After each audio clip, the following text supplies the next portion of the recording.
네, 그럼 이어서 본 특강을 진행하겠습니다. 오늘의 주제는 삼국유사 고조선조로 알아보는 국통과 사상입니다. 오늘 강연을 해주실 대한사랑 최원호 기획본부장님을 큰 박수로 모시겠습니다.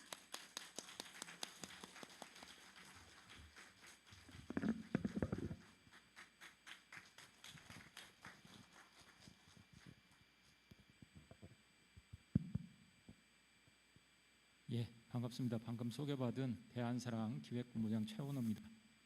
저는 좀 마스크를 벗고 얘기를 좀 드리겠습니다. 백신을 2차까지 다 맞았습니다. 그리고 이야기를 밑에 내려가서 해야 되겠네요. 지금 눈높이가 안 맞아가지고 1시간 동안 불편하실 것 같아요.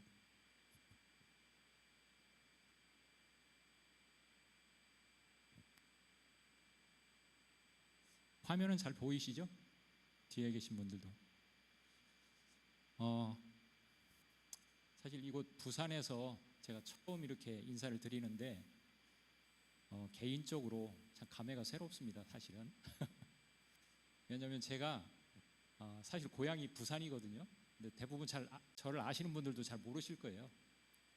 제가 부산에서 태어나서 7년 동안 이곳에서 이 부산에 전기를 먹고 자라면서 기초를 다지고 큰 사람이기 때문에 이곳에서 이렇게 그 강의를 하게 됐다는 것 자체가 좀 감회가 새롭고요.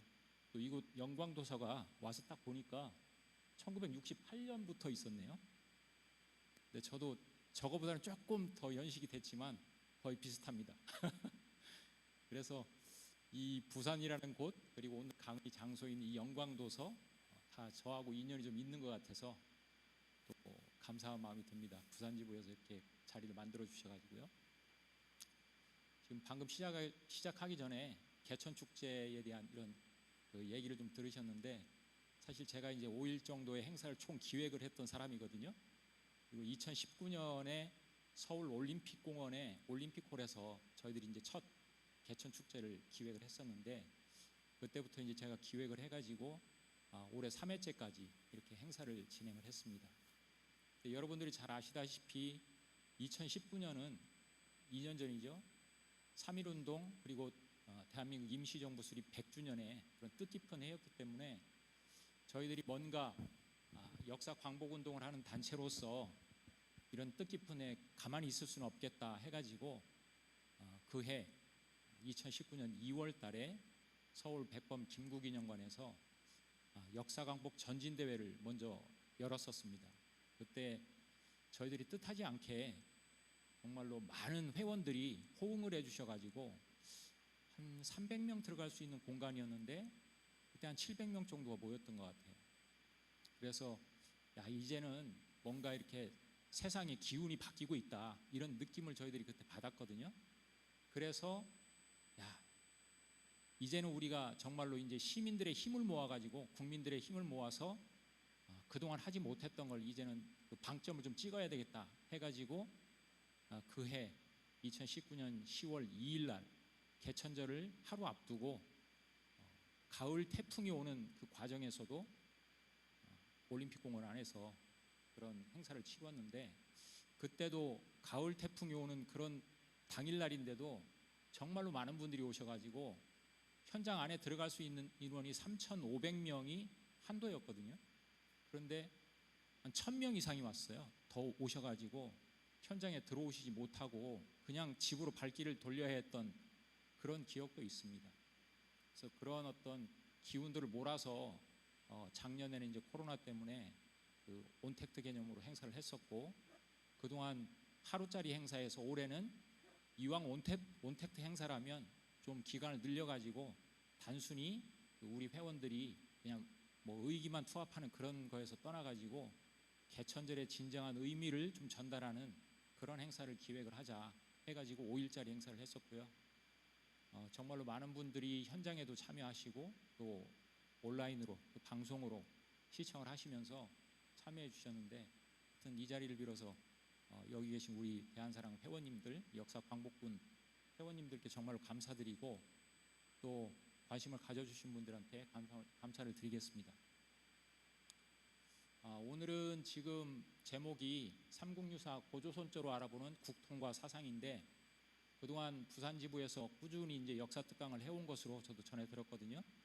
그동안 했던 내용들과 좀 겹치지 않는 선에서 좀 주제를 정하고자 이 주제를 정했고, 물론 내용에 있어서는 좀 겹치는 부분이 있을 수 있겠지만 한 번 듣는 것과 또 두 번, 또 5번 듣는 것은 아마 서로 이렇게 아는 것에 있어서는 차이가 없을지 모르겠지만 자꾸 들으면서 거기에서 본인이 스스로 느끼는 것과 또 깨닫는 것은 다르다고 생각이 되기 때문에 오늘 한번 같이 달려보도록 하겠습니다.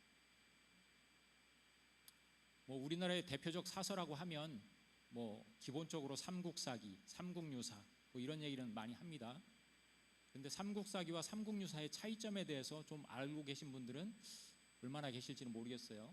근데 일반적으로 우리는 학교 다닐 때도 삼국사기는 정사고 삼국유사는 야사다 해서 삼국유사의 가치에 대해서 오히려 더 평가를 안 했던 부분도 있다고 생각을 합니다. 그래서 오늘 삼국유사의 가치에 대해서도 좀 알아보면서 삼국유사를 통해서만 알 수 있는 그런 내용들이 과연 뭐가 있는지 한번 살펴보도록 하겠습니다.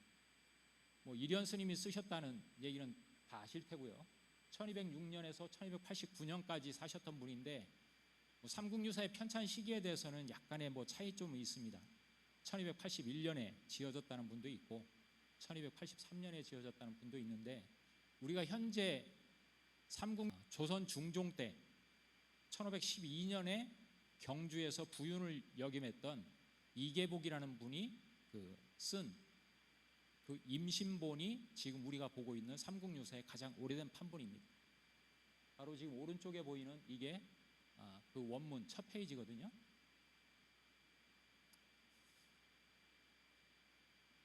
최광식 교수가 이런 말씀했어요. 제가 앞에서 잠깐 말씀드렸지만 우리가 일반적으로 삼국사기에 대해서의 어떤 가치만 많이 얘기를 하는데, 삼국유사의 가치를 우리가 제대로 인식해야 된다는 얘기를 어떤 차원에서 얘기하냐면, 지금 보시듯이 삼국유사야말로 한국 역사의 틀을 잡아주고 근본을 다지게 해주는 책이다.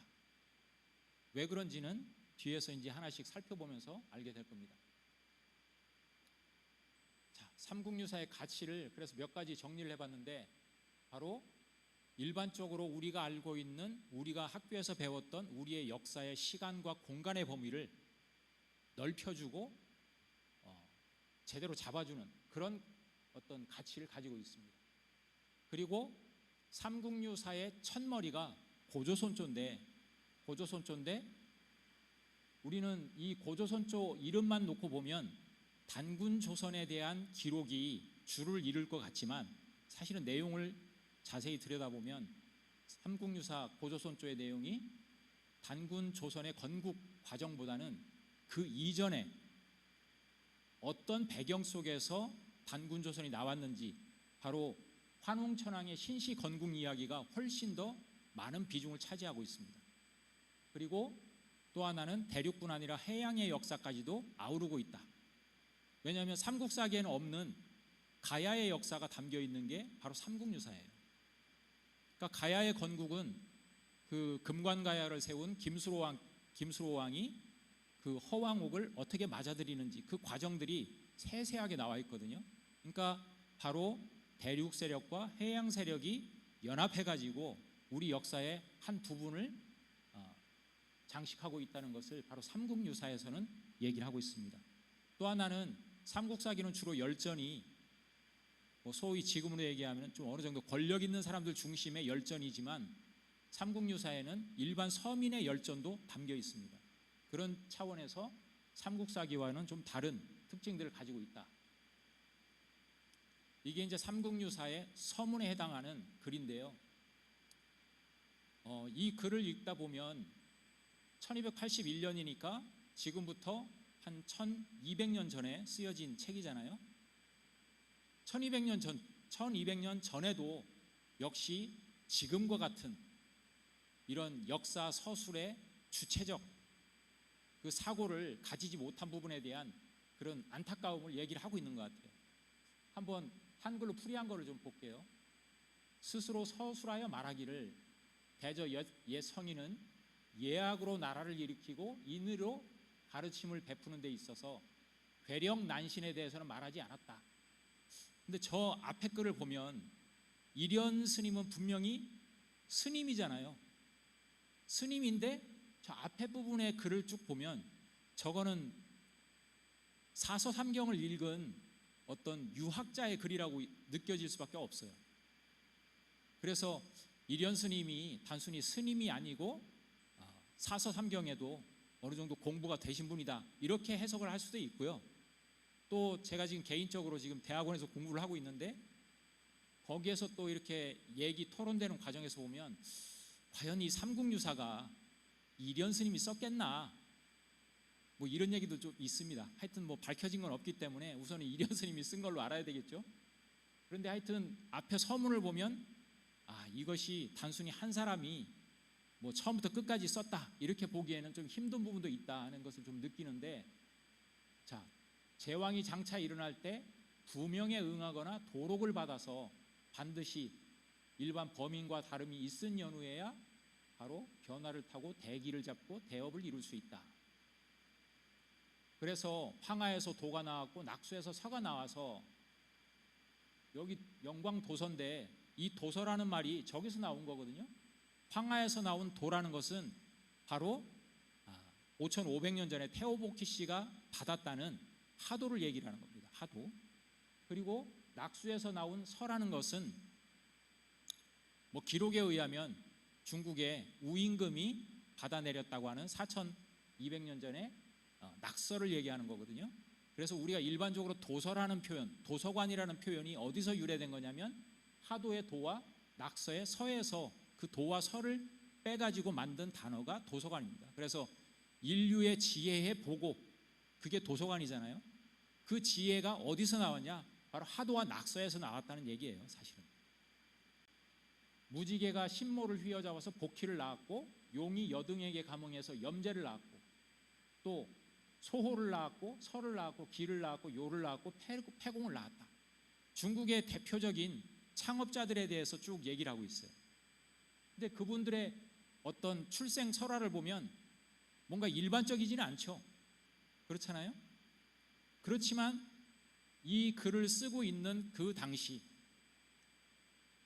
고려 중후기에도 저런 중국의 역사에 대해서는 저런 어떤 비상식적인 어떤 설화를 가지고 탄생한 역사도 다 인정하면서, 자, 그런데 삼국의 시조가 모두 신이 한 데서 나왔다는 것이 어찌 괴이하다 할 수 있겠는가?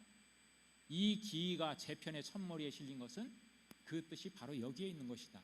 그래서 삼국유사는 첫 편이 왕력편이 있고 나서 기2로 시작합니다.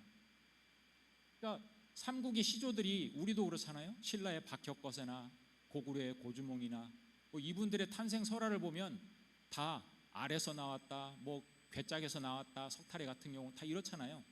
그러니까 그 당시에도 우리 삼국의 시조들이 저런 어떤 탄생 설화 속에서 나온 인물들이기 때문에 믿을 수가 없다는 여론이 팽배했던 것 같아요. 그러니까 서문을 쓰면서 앞부분에서 중국 역사의 시조들도 다 저런 설화를 바탕으로 해서 나왔지만 다 역사로 인정하고 있는데 왜 고려의 이 백성들은, 물론 저 때는 뭐 일반 모든 백성들까지는 아니겠죠. 책이 지금과 같이 보편화되어 있지는 않았을 테니까. 그러나 여론을 주대하는 그런 어떤 주도층들은 왜 우리 역사에 대해서는 그렇게 짜게 인식을 하냐, 그런 얘기거든요. 그러니까 이미 1000년 전에도 저런 어떤 사회 분위기 속에서 저런 우리 역사 책을 써가지고 제대로 된 우리 역사의 국통을 밝히고 우리 사상의 근원을 밝히려고 노력했던 분들의 애로점을 오늘의 우리 대한사랑 회원들도 이 앞에 서문을 읽어보면서 공감할 수 있지 않을까, 그런 생각을 좀 해봤습니다. 자, 본론으로 들어가면 삼국유사는 첫 머리가 고조선조입니다. 삼국사기에는 고조선에 대한 얘기가 없어요. 정식으로 신라, 고구려, 백제 건국된 순서대로 신라 본기, 고구려 본기, 백제 본기의 이 삼국의 역사만을 기록하고 있습니다. 물론 삼국사기에도 조선에 대한 얘기는 한 구절이 나와요. 그게 뭐냐면 신라를 건국한 주도 세력이 다 조선의 유민들이었다는 표현이 있습니다. 그래서 거기에도 조선이라는 표현이 있거든요. 그런데 바로 이 삼국유사는 제일 첫머리에 기이편 제일 첫머리에 고조선조를 기록함으로써 우리 역사의 그 시작점을 정확하게 밝히고 있다. 그래서 아까 최강식 교수가 얘기한 대로 우리의 시간, 우리 역사의 시간의 범위를 끌어올린 거죠. 삼국사기만 놓고 보면 신라 고구려 백제 BC 57년에 신라가 세워졌고 37년에 고구려가 세워지고 BC 18년인가 백제가 세워졌다고 놓고 본다면 우리 역사는 실질적으로 2000년밖에 안 되는 거잖아요. 그런데 이미 고조선조를 기록함으로 인해 가지고 우리 역사의 시작점을 고조선까지 끌어올렸다. 물론 내용으로 들어가면 더 이전까지도 볼 수 있습니다. 그거는 좀 이따 보고요. 그래서 고조선조는 그 당시에 전해지던 그 기록들을 참고를 한 것 같아요.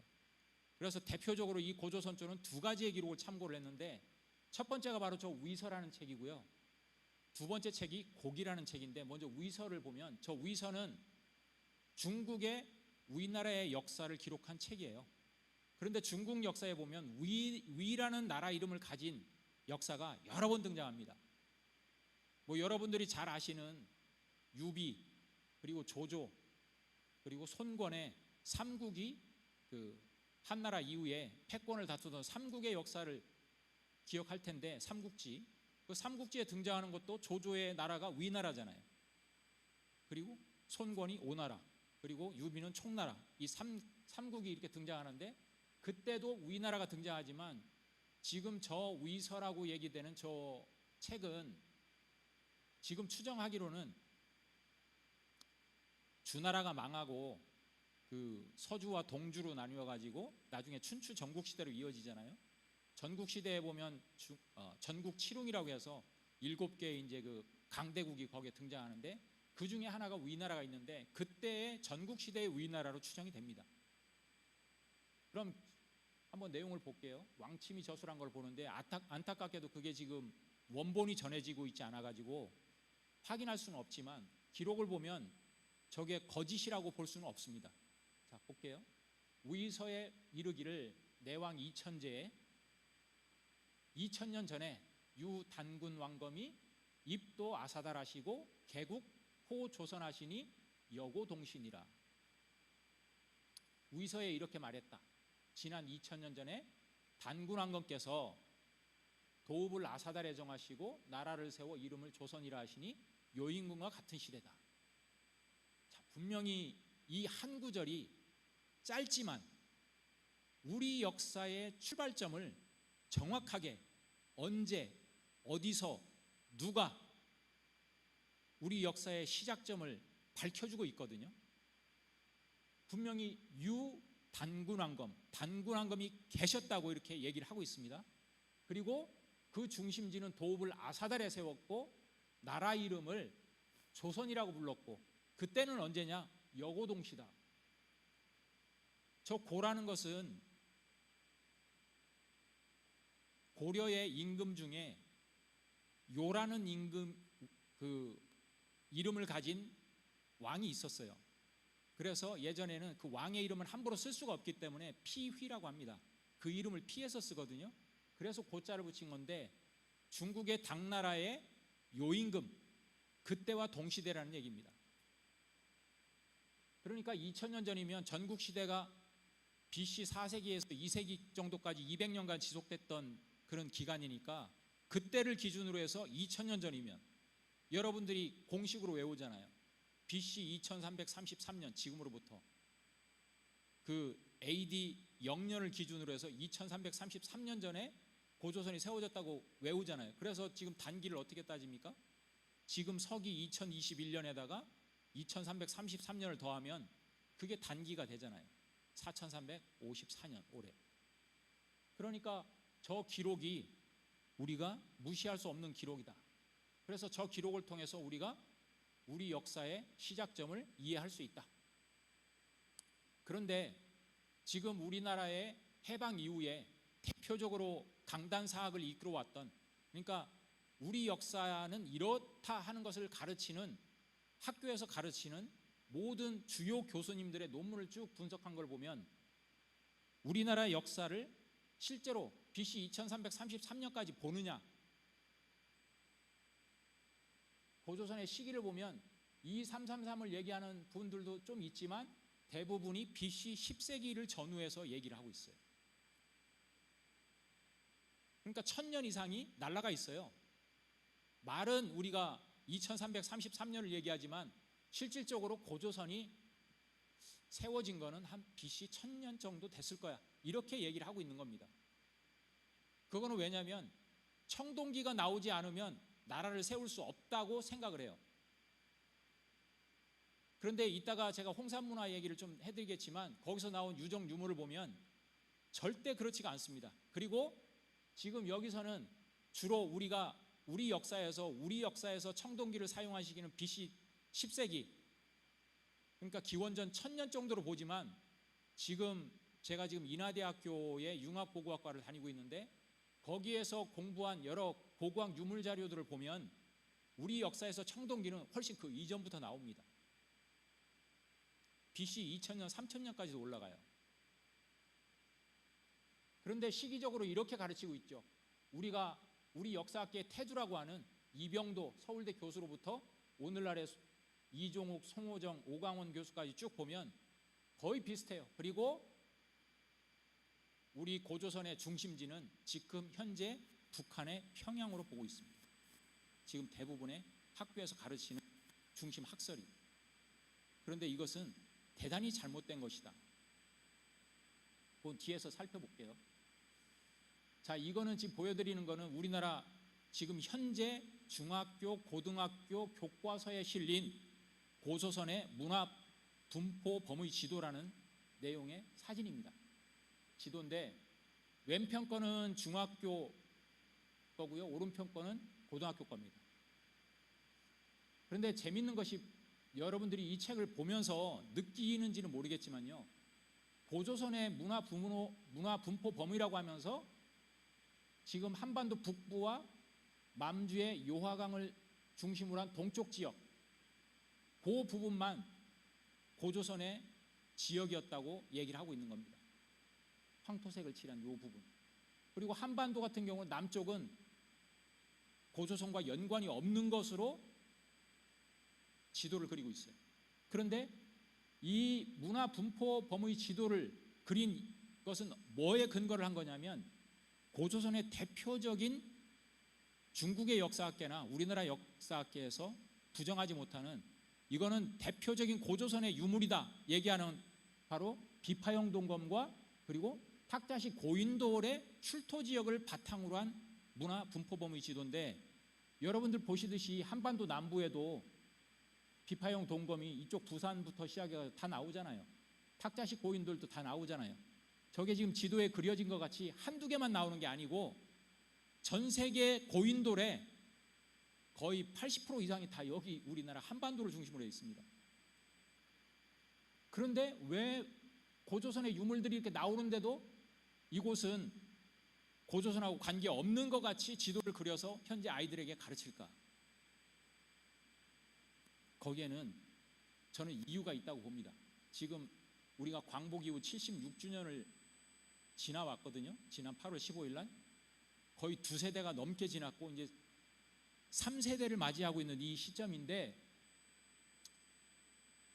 지금 왼편에는 단국대의 그 윤내윤 교수님이 고조선의 분포범위 지도를 그린 거고, 오른쪽은 상명대의 박선희 교수가 그린 지도입니다.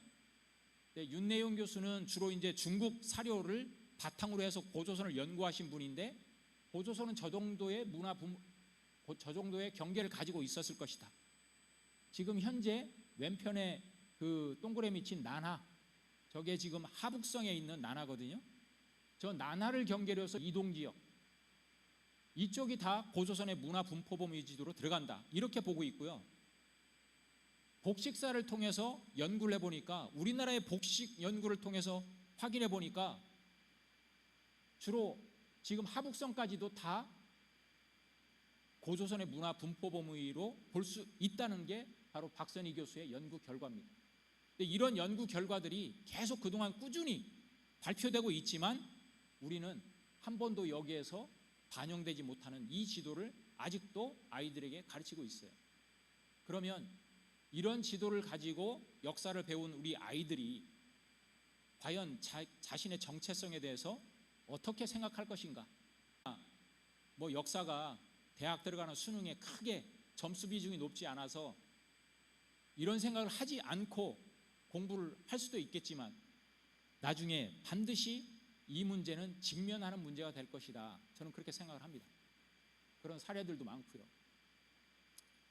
자, 지금 보여드리는 이 사람이 바로 이마니시 류라는 일본 금소룡이라는 학자인데 조선 총독부 산하에서 우리나라 조선사를 연구했던 사람이에요.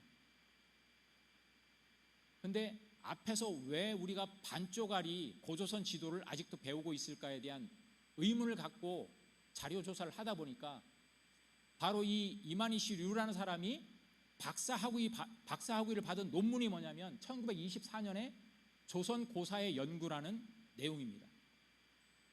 이걸 가지고 박사학위를 받았는데 이 사람이 쓴 책에 보면 이제 첫 번째가 단군고예요. 그래서 단군에 대해서 쭉 서술을 해놨는데 이 단군고를 부경대에 이근우 교수가 정리해 놓은 것을 제가 한번 자료를 찾아보니까 단군고의 핵심이 뭐냐면 이런 내용들이에요.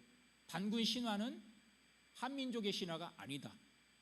이게 단군고의 내용 중에 핵심 중에 하나입니다. 두 번째, 단군 신화는 한반도 전체의 신화가 아니다. 세 번째, 단군이라는 용어는 그 이전에는 없었고 고려시대에 붙여진 이름이다.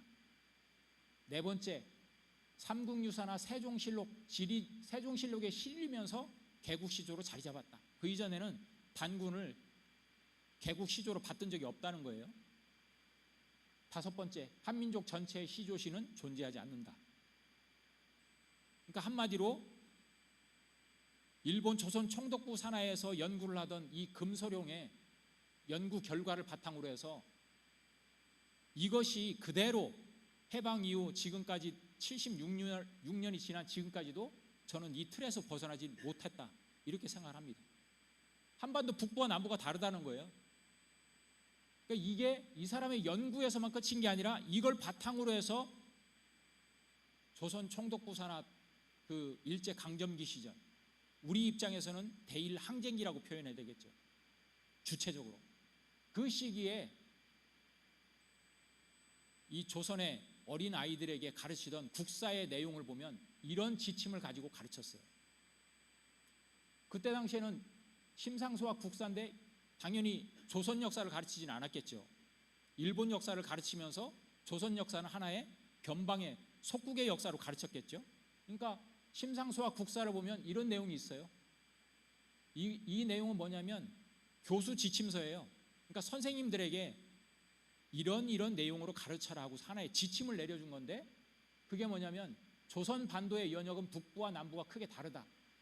북부는 예로부터 중국에 온 사람들이 통치했고 그래서 중국의 속국 또는 영토였다는 사실을 가르치고 남부는 조선인의 조상인 한족의 거주지로서 이 지방은 일찍부터 일본과 밀접한 관계가 있었다는 것을 가르쳐라. 이게 역사 교육의 지침서입니다. 1919년 3.1운동이 일어난 그 뒤에 비로소 역사 교육을 시키면서 이런 지침을 가지고 시킨 거예요. 그런데 우리는 지금도 이 틀에서 벗어나질 못했다. 그 내용은 지금 뒤에서 살펴볼 수 있을 겁니다. 자, 여러분 지금 이 자료는 제가 얼마 전에 서울에 갔다가 국립중앙박물관에 전시회가 있어서 한번 갔어요. 그래서 시간이 남아서 고대사 전시실을 한번 다시 둘러봤습니다. 둘러봤는데 우리나라의 고대사 연표를 정리해 놓은 겁니다. 그래서 제가 사진을 찍어서 이렇게 지금 보여드리는 건데 자, 왼편에 보세요. 고조선이 2333년 BC 세워져서 108년에 망했다고 이렇게 기록을 해놓고 있죠.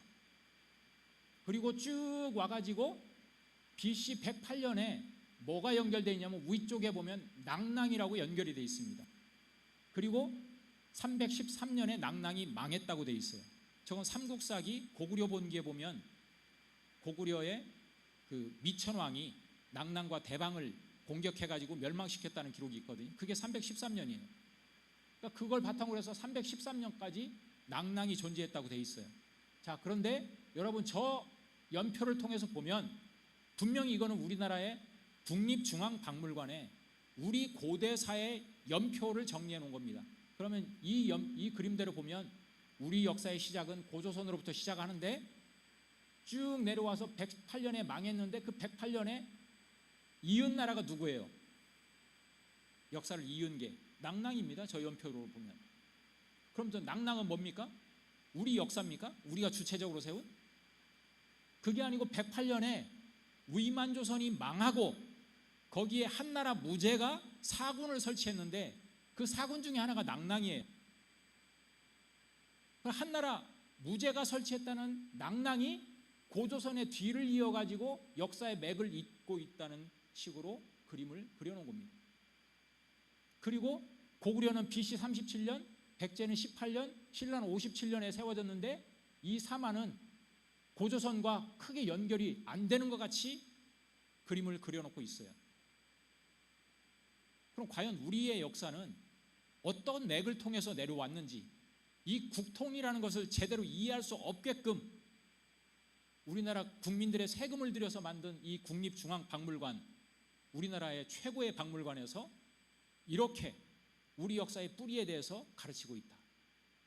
그럼 우리는 고조선이 결국은 BC 108년에 망했다고 하는 위만조선이 고조선의 맥을 이었다는 것이 되는 것이고, 그런데 그 위만의 출신은 어디입니까? 아까 얘기했던 전국시대 중에 한 나라였던 연나라의 장수 중에 한 명이었는데 그 사람이 결국은 우리 역사에 맥을 이은 사람이 되는 거예요. 그럼 우리는 중국의 자손이죠. 그러면 그 위만을 인정하는 순간 누구도 인정하게 됩니까? 그 위만이 누구를 내쫓았어요? 고조선으로 들어오면서 기준을 내쫓았잖아요. 기준은 누구라고 얘기하고 있습니까? 기자의 조선이라고, 기자의 후예라고 돼 있죠. 그럼 기자 조선도 인정하는 거예요. 그럼 기자는 누굽니까? 사마천 사기에 나오는 주나라 무왕이 BC 1180년에 주나라 무왕이 기자를 조선의 왕으로 봉했다는 그 기록을 놓고 본다면 결국은 기자도 중국 역사에서 임명한 사람이 되는 거죠. 결국은 저 연표 하나만 놓고 보면요, 고조선은 단군 왕검이 나라를 세웠다고는 하는데 뭐 어떤 내용들은 별로 없어요. 그냥 뭐 토기들만 가지고 얘기하죠. 세워졌는데 그게 기자로 이어지고 위만으로 이어져 가지고 그 위만이 한나라 무제한테 망해서 낙랑과 인번과 진둔과 현도라는 그런 사군이 설치가 됐는데 그 사군이 우리 역사의 중심에 있고 그 사군을 물리치는 과정에서 고구려 백제 신라가 나왔고 결국은 고구려 백제 신라가 나눠서 다투다가 우리 역사가 어떻게 하다가 지금 고려로 통일이 되고 고려가 조선으로 이어져서 오늘의 우리 대한민국까지 왔다는 그런 역사의 맥을 가르치는 거예요.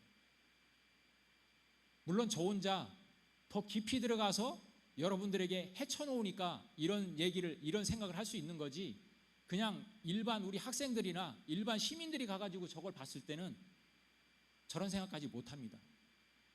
그냥 그렇구나, 뭐 이렇게 있나 보네, 이런 나라들이 있었구나, 그 정도에서 끝일 수 있죠.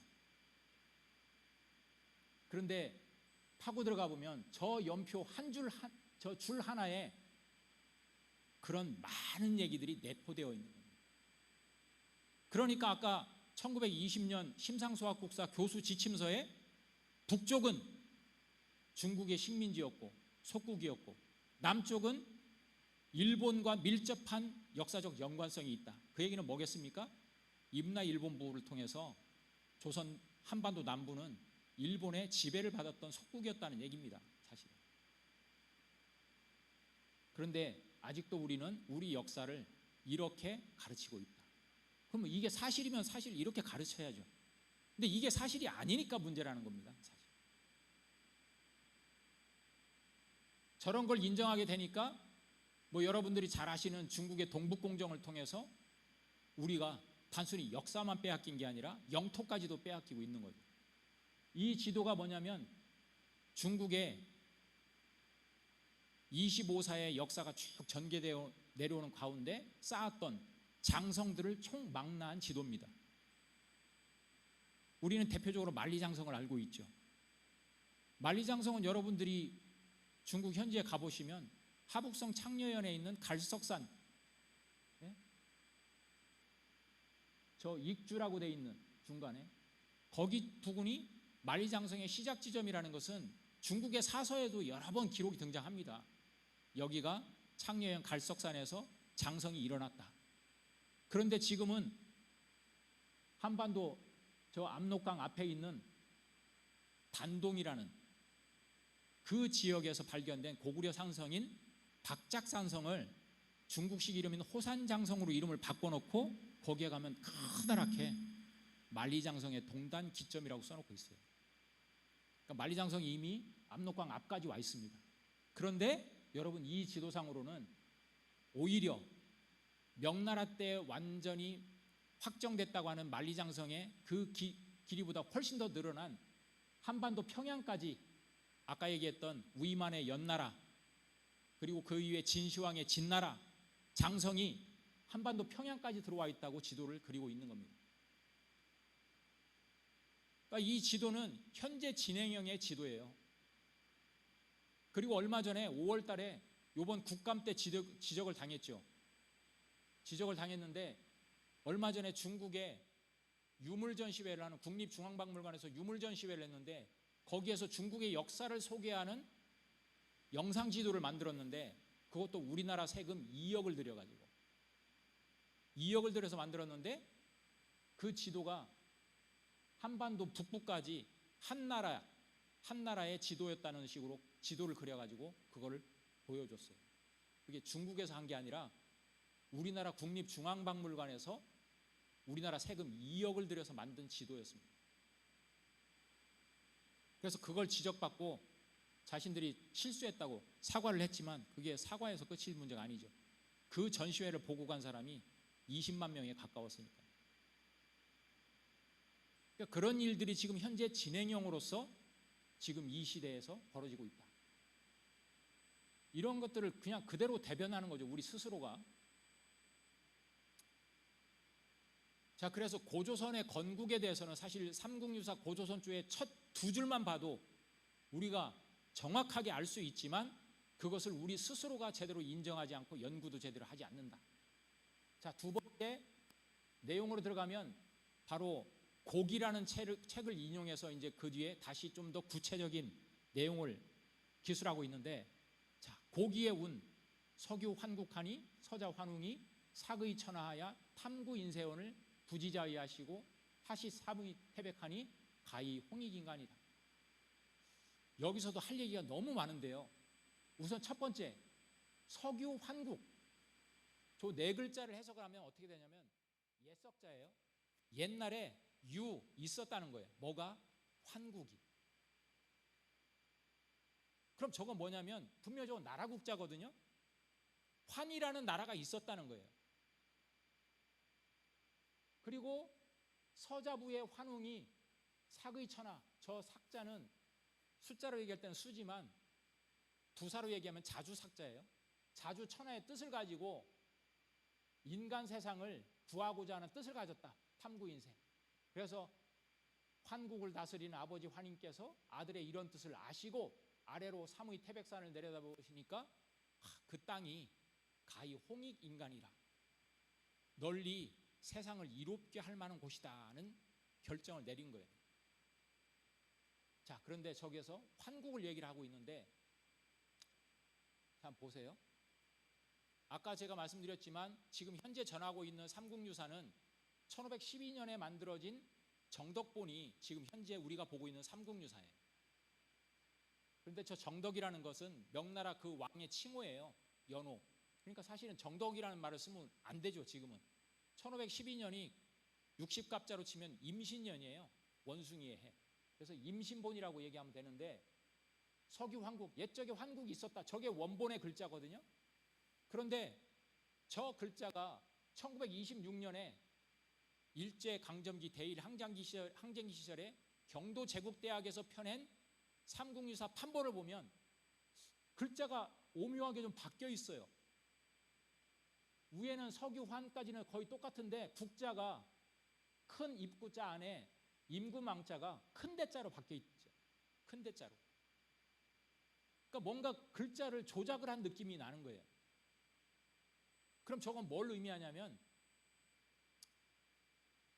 옛적에 환국이 있었다는 것과 옛적에 환인이 있었다는 것은 하늘과 땅 차이죠. 나라의 존재와 한 인물의 존재는 많은 것의 차이를 가져올 수 있습니다. 그러니까 글자 한 글자의 조작을 통해서 완전히 상고사의 뿌리를 잘라낼 수 있는 그런 조건을 만든 거예요, 얘들이. 그런데 그러면 원래 예전부터 저게 잘못된 글씨니까 이렇게 바꾼 거냐? 그게 아니라는 것을 자료 하나를 통해서 볼게요. 1942년에 대일 항쟁기 시절이죠. 광복 3년 전, 매년 1919년에 3.1운동 이후에 임시정부를 수립하고 매년 3.1절 기념식을 가졌죠.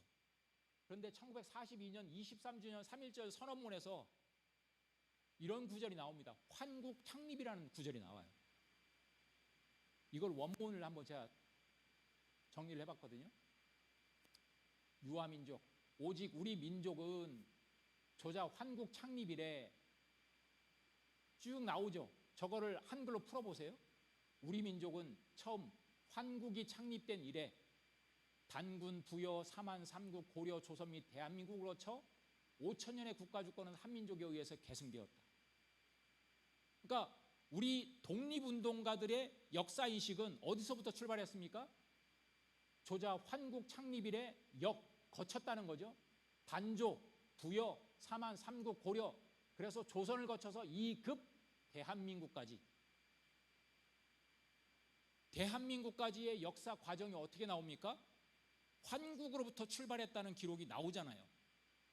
그러니까 1942년에 대일 항쟁기 시절의 독립운동가들은 우리 역사의 출발을 환국에 대한 인식에서부터 출발했다는 것을 알 수 있습니다. 그럼 저거는 어떤 사설을 통해서 저 공부를 했겠어요? 물론 환단고기도 있어요.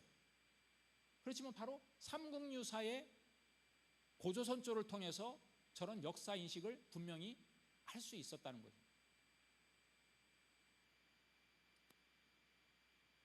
그래서 환웅천왕이 홍익인간의 뜻을 가지고 사무이 태백을 바라보고 내려왔어요.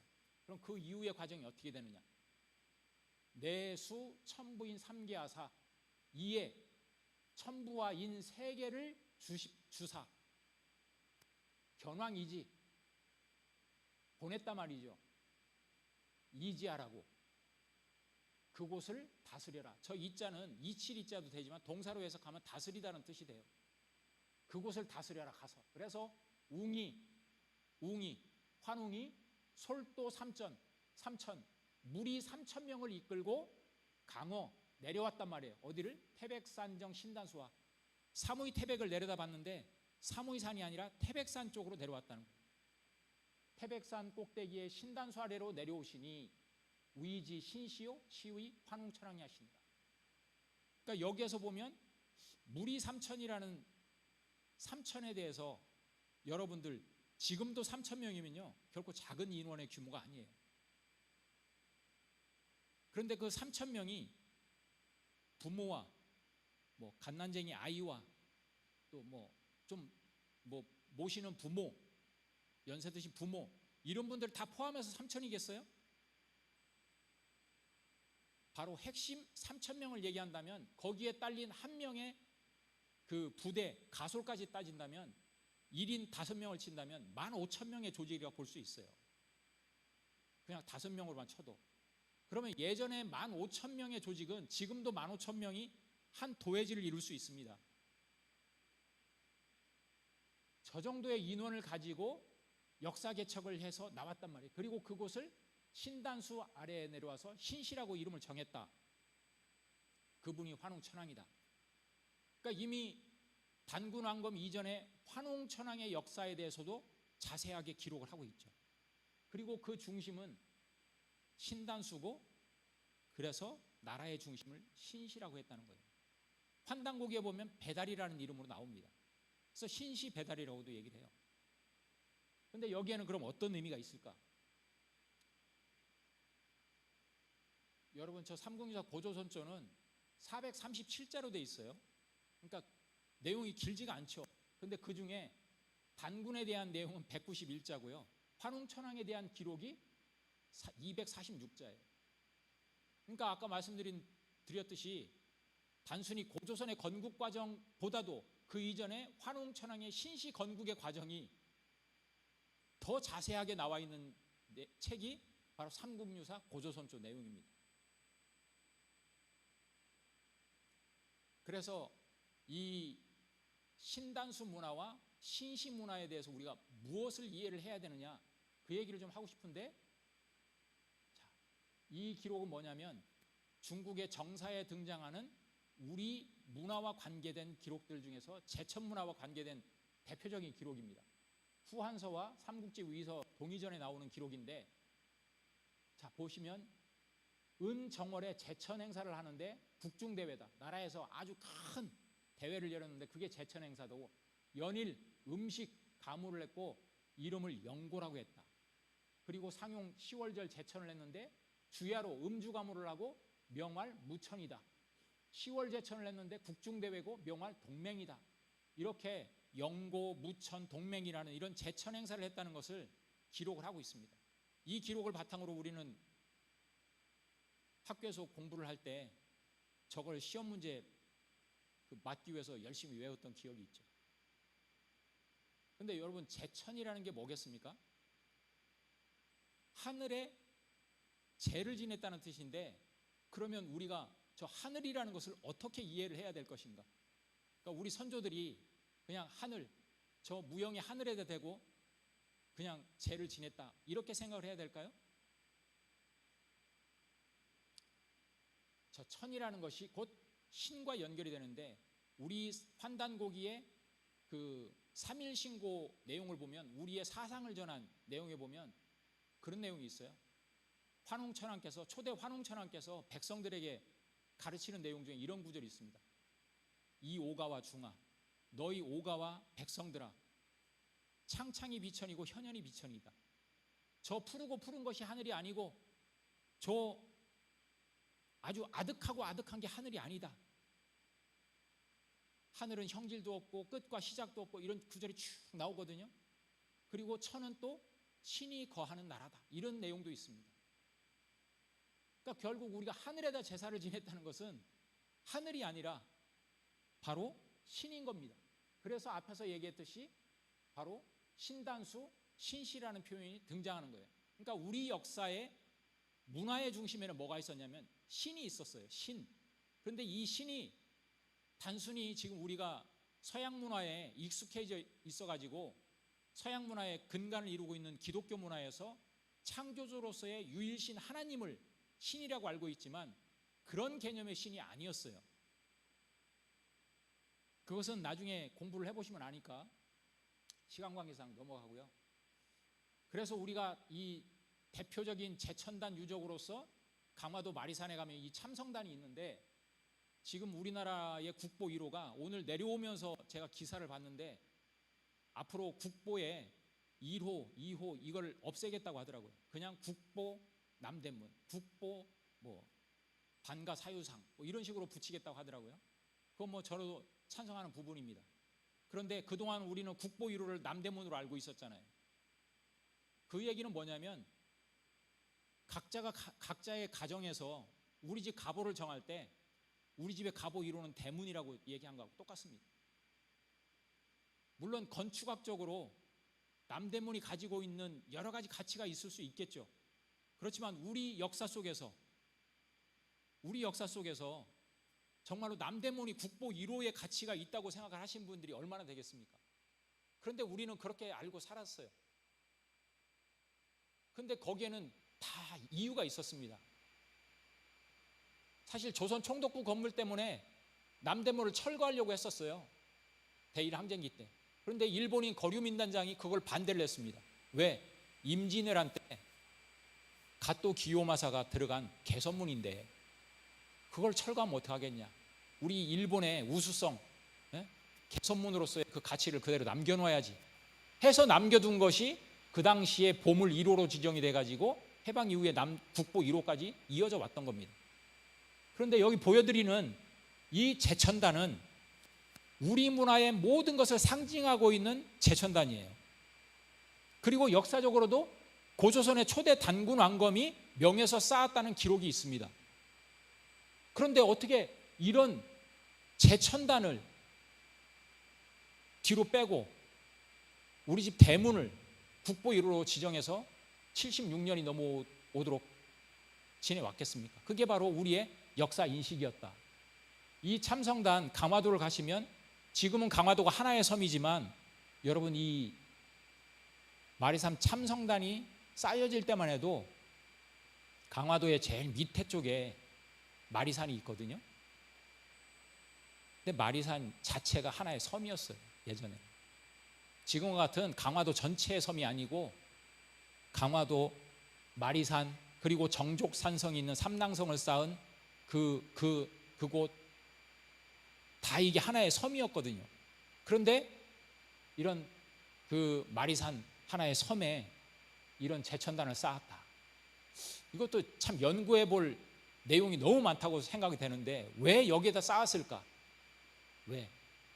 뭐 여기 기록에 보면 뭐 백두산과 한라산의 정중앙이라는 그런 뭐 안내판 표지도 있습니다. 뭐 그런 위치적인 이유도 있겠지만 실질적으로 여러 가지 내용을 연구해 볼 필요가 있는 곳인데 오늘은 여기에서 말씀드리고 싶은 것은 이 참성단이요.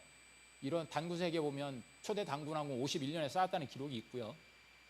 재밌는 것은 다른 제천단하고는 다른 특징을 가지고 있어요. 그게 뭐냐면 위쪽에 땅을 상징하는 네모난 제단을 쌓았어요. 그걸 한자로는 방이라고 얘기합니다. 방. 그리고 아래쪽은 하늘을 상징하는 원형의 모습으로 동그란 모습으로 제단을 쌓았습니다. 그래서 지방과 천원과 지방을 동시에 표현하고 있는 제천단이에요. 그런데 이 그림에서는 잘 확인이 안 되지만 저 지방 위에 제천단 밑에 쪽도 보면 원형으로 쭉 테두리를 쌓았어요. 그래서 저 자체도 상방하원입니다. 위쪽은 방형이고 아래쪽은 원형의 모습이에요. 그럼 이거는 뭘 상징하느냐? 주역의 64개를 보시면 여러분들 11번째 개가 지천택괴입니다. 지천택괴인데 이 지천태라는 건 뭐냐면 땅을 상징하는 지, 이 곤괴가 위에 있고 하늘을 상징하는 건괴, 이게 아래쪽에 배치된 모습이에요.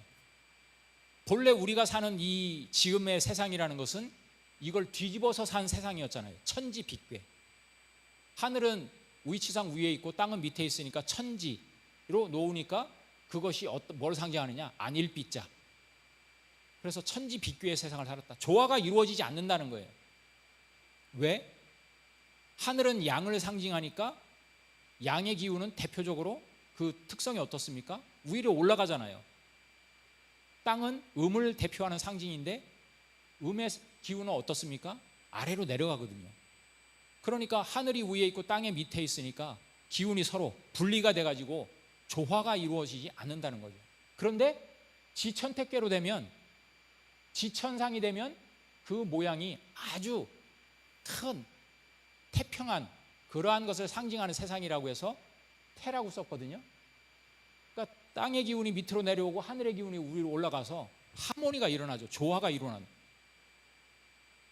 그러니까 이미 4,500년 전에 우리 고조선에서는 저런 지천 사상에 대해서 의미를 알고 있었다는 거예요.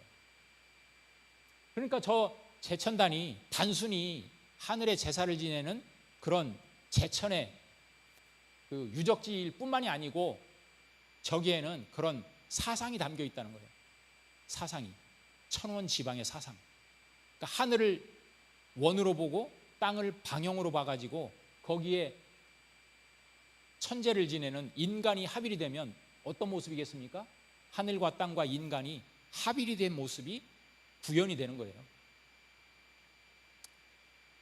바로 그래서 이 천지인이라는 것은 도형으로 보면 원방각인데, 저게 뭐 요즘 뭐 오징어 게임 해가지고 넷플릭스에서 뭐 전 세계 휩쓸었다고 하는 저런 모습들이 나오잖아요. 거기에 등장하는 그 지키는 사람들이 앞에 가면을 쓰고 있는데, 마스크를 쓰고 있는데 원형을 그린 사람, 네모 그린 사람, 세모 그린 사람이 있잖아요. 그게 다 이 원방각 문화에서 나간 건데, 저 원방각 문화라는 것은 뭐냐면 결국은 하늘과 땅과 인간을 일체로 인식하는 천지인 합일 문화 사상 속에서 나온 거예요. 그게 뒤에서 살펴볼 천부경의 바탕 사상입니다. 근데 재밌는 건 뭐냐면요, 지금 보여드린 이 유물이 뭐냐면 일본에서 발굴된 유물인데 한이와라고 합니다. 한이와. 저거 한자로는 식륜이라고 하는데, 저건 뭐냐면 생활 속에서 쓰여진 도구는 아니에요. 왜? 톡이라는 걸 왜 만들겠습니까?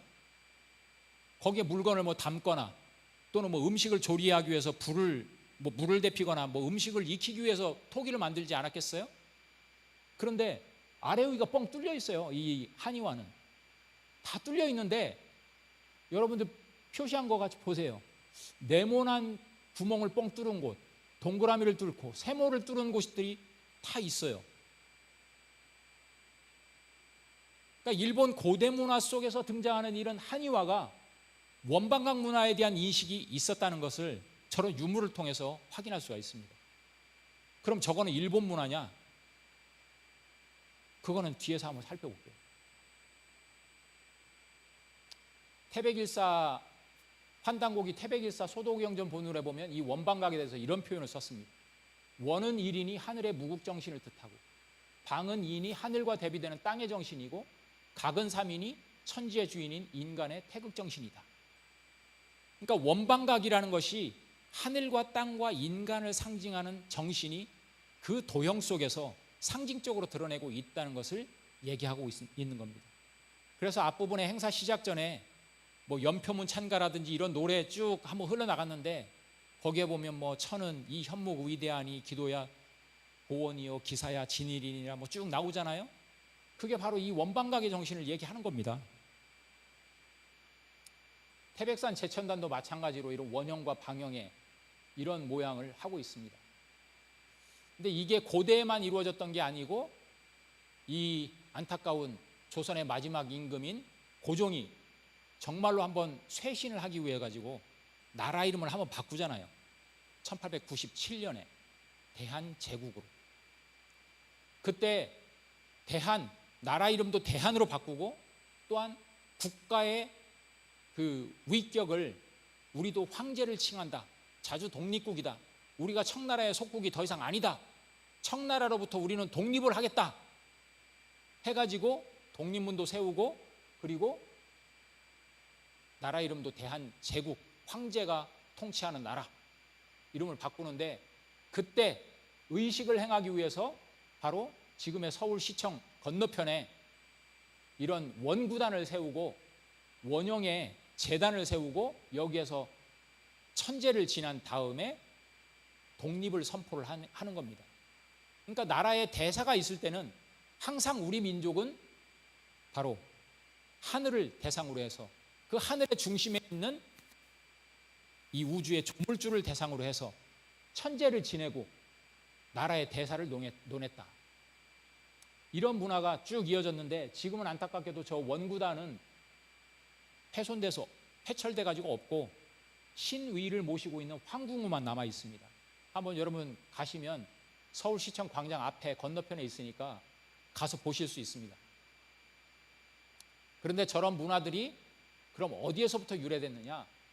바로 홍산 문화의 대표적 유적지인 이 우하량 유적지에서 발굴된 천원 지방의 이런 원형 재단과 방형의 적석총 문화, 이 문화에서 유래가 됐다는 것을 지금은 많은 중국의 학자들이나 또 우리나라 몇몇 대표적인 학자들의 연구를 통해서 알 수 있는데, 여기서 재밌는 것들이 좀 있습니다. 요거는 방금 봤던 그 우하량 제천단을 복원한 모습인데, 여기 아까 주변에 이렇게 쭉 한의화가 둘려져 있죠. 이 원형의 토기, 이게 아까 보여줬던 일본에서 발굴된 한의화, 그 아래 위가 뻥 뚫린 통형, 토기, 그걸 얘기하는 거거든요. 이게 바로 제천단 주변에 쭉 이렇게 배치가 됐다고 많은 학자들이 그런 식으로 의견을 모으고 있거든요.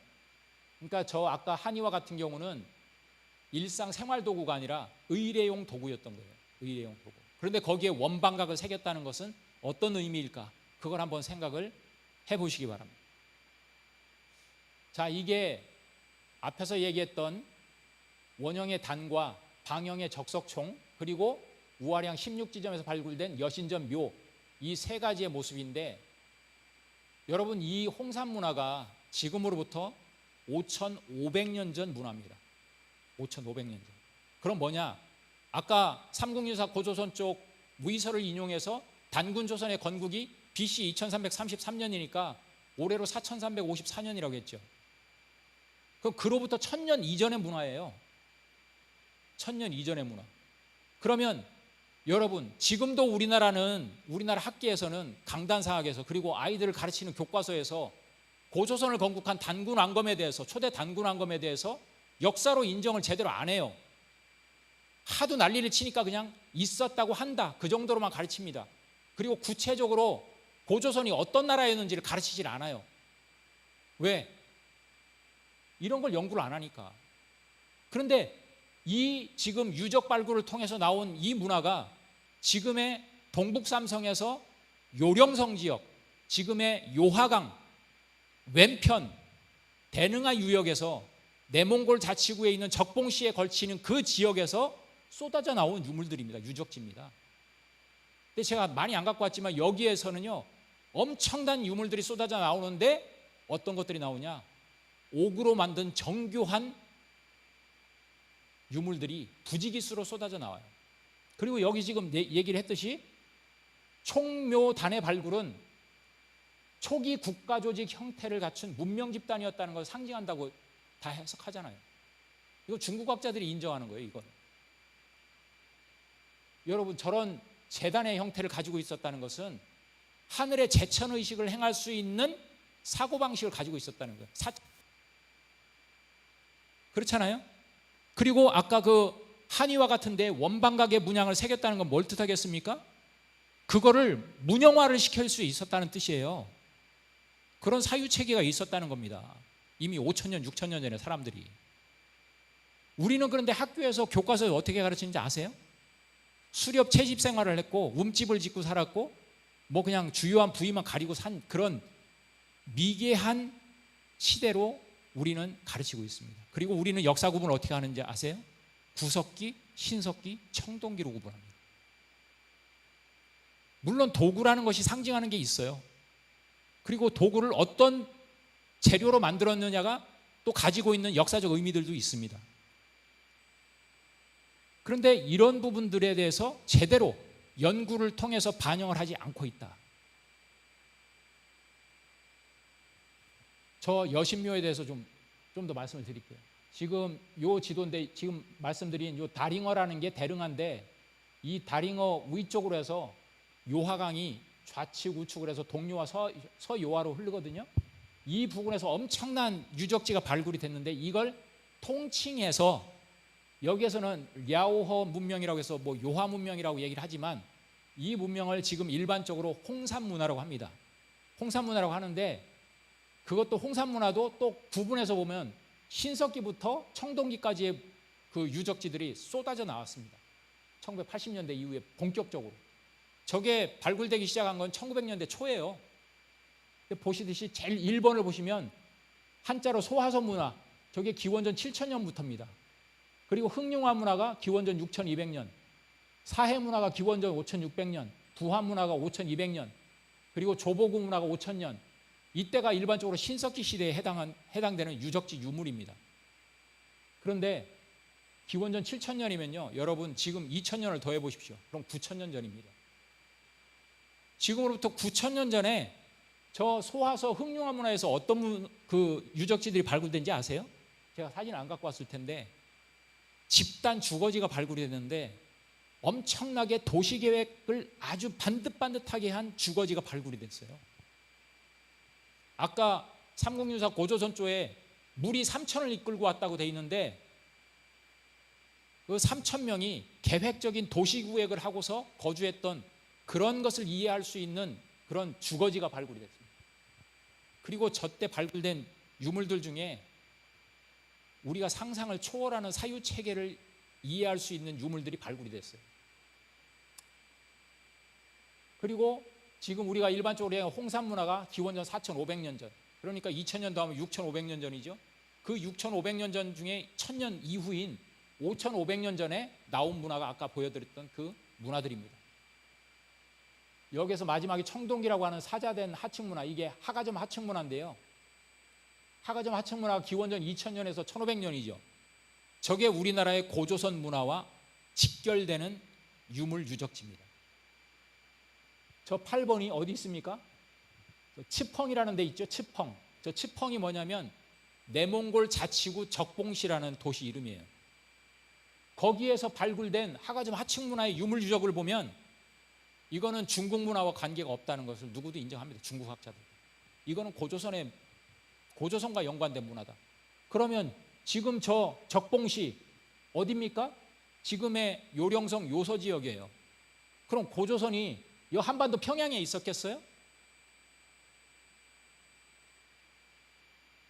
한반도 평양은 우리나라 역사에서요 한 번도 수도였던 적이 없어요.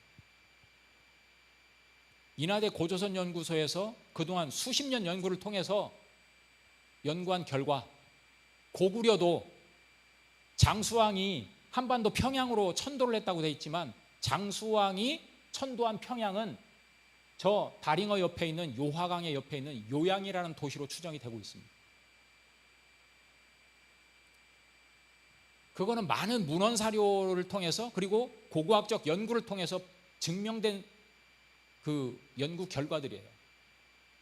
그리고 그로 인해서 모든 것들이 한반도 평양으로 들어옴으로 인해서 우리의 역사 인식이 우리의 국경을 벗어나지 못했는데 그 국경의 선이 어디입니까? 압록강 두만강이에요. 지금 현재. 여러분 우리가 언제부터 한반도라는 말을 썼겠습니까? 우리는 한반도라는 말을 쓴 적이 없어요. 한반도는요 제가 자료를 찾아보니까 1902년인가? 이름이 갑자기 기억이 안 나는데 어떤 그 일본의 기자가 이 조선반도를 여행하고 나서 쓴 책이 한반도라는 책이 출판이 되면서 쓰여지기 시작한 용어예요. 근데 그것도 지금은 한반도라는 표현을 안 쓰고 조선반도라고 불렀습니다. 그 당시에 일제강점기 때. 얘기가 다른 데로 흐르면 안 되니까. 그래서 장, 퉁백, 우사, 운사, 퉁백과 우사와 운사를 거느리고 주곡, 주명, 주병, 주영, 주선악하시며 인간 360여 사를 주관해서 제세이화의 정신을 가지고 나라를 열었다. 환웅께서 풍백, 우사, 운사 이 구절은 고민해 볼 내용들이 너무 많습니다. 사실은 조직상으로도 볼 수 있고요 또 내용상으로도 볼 수 있어요. 근데 뭐 그걸 오늘 다 할 수는 없으니까 우선은 풍백과 우사와 운사라는 사람들을 거느렸다. 그러면 저기에서 저 풍백, 우사, 운사, 바람과 그리고 비와 구름이 상징하는 것이 뭘까? 저거는 농사 짓는 데 있어서 필수 불가결한 조건들이죠. 아까 보여줬던 홍산문화에서 그 적봉시 부근에 성자산이라는 데가 있는데 그 성자산에 가면 그 태미식 산성이라고 해가지고 산 꼭대기에 성이 불룩하게 튀어나와서 조성한 산성이 있어요. 그걸 태미식 산성이라고 하거든요. 그건 중국에서는 없는 산성입니다. 중국은 산성 자체가 사실은 없어요. 자, 우리나라는 왜 산에다가 성을 쌓았을까? 그것도 우리 민족의 민족성하고 관계가 있어요. 우리는 어떤 공세적인 어떤 그런 성향이 아니라 방어적인 성향이 있었어요. 산 꼭대기에다 성을 쌓는 거는 이건 누구를 공격하기 위해서 쌓는 게 아니에요, 사실은. 근데 그 꼭대기에 가면 춘분과 추분과 하지와 동지를 관측할 수 있는 시설이 있었다는 것을 우리나라 한국천문연구원의 양홍진 박사가 답사를 통해서 밝혀냈어요. 야, 이 표식들은 춘분과 추분, 하지와 동지를 구분하기 위해서 설치한 거다. 그건 뭐냐면 이미 5, 6천 년 전에 천문 관측을 통해서 날씨가, 기후가 어떻게 변화되는지를 인식하고 있었다는 거예요. 왜? 그게 돼야만이 농사를 지을 수 있어요. 농사를 지어야만이 도시를 건설할 수 있고 집단적인 생활이 가능하다는 거예요. 다 연결되는 겁니다. 사실은 풍백우사 운사라는 거예요. 그리고 첫 번째가 뭡니까? 주곡. 결국은 먹거리가 해결이 돼야 돼요. 근데 먹거리와 더불어서 또 하나 중요한 게, 여기는 표현이 안 돼 있지만 바로 에너지 문제예요, 여러분. 지금 이런 높은 빌딩을 할 수 있는 게 뭡니까? 에너지를 우리가 제어할 수 있으니까 쌓는 거예요. 여름에 만약에 이게 에너지, 에어컨이 안 되면 여기서 안에서 어떻게 생활하겠습니까? 겨울에 따뜻하지 않으면 어떻게 생활하겠어요? 근데 바로 저때 당시에 생활의 가장 기본적인 조건이 바로 먹거리와 에너지 문제입니다. 주명, 주병, 이게 적에서 곡이라는 거, 명과 병, 형, 선악, 다 이게 그 당시에 가장 중요한 거주 조건에서, 생존 조건에서 가장 중요한 것들을 얘기를 하고 있는 거고, 360여 가지를 다스렸다. 그러니까 이미 환웅천왕의 신시 건설 과정에서 인간의 생존, 그 생활 환경에서 가장 중요한 것들이 다 거론되고 있다는 것을 확인할 수 있습니다. 그래서 경주대 이강식 교수가 1993년 20년 전에 펴낸 책에서 신시 조직사라는 책을 펴냈어요. 이미 환웅천왕이 건설한 신시라는 때에는 이미 조직이 있었다는 거예요. 조직이. 여러분, 조직이 있었다는 저 한마디를 많은 생각을 해보셔야 돼요. 그냥 단순히 무리가 아니에요. 그 무리가 뭔가 효율적인 일을 위해서 조직화되어 있었다는 뜻이에요. 그래서 풍백우사 운사, 그리고 주곡, 주명, 주병, 주형, 주선악 305가 제도를 오늘날의 행정부 조직의 시초로 보기도 합니다.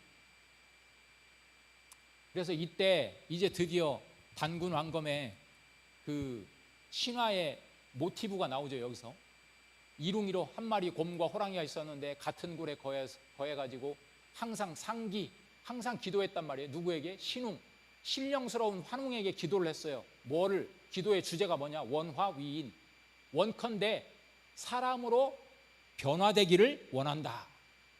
그래서 이때 신유, 영의 일주, 신령스러운 환웅께서 줬단 말이에요. 뭐를? 영의 신령스러운 마늘 한 주와 마늘과 쑥 20매를 줬어요. 그러면서 하는 얘기가 입의 식지, 너희 무리들은 이것을 먹어라. 그리고 조건이 있어요. 불견 일광 100일, 100일 동안 햇빛을 보지 마라. 그러면 결과적으로 변득 인형이리라.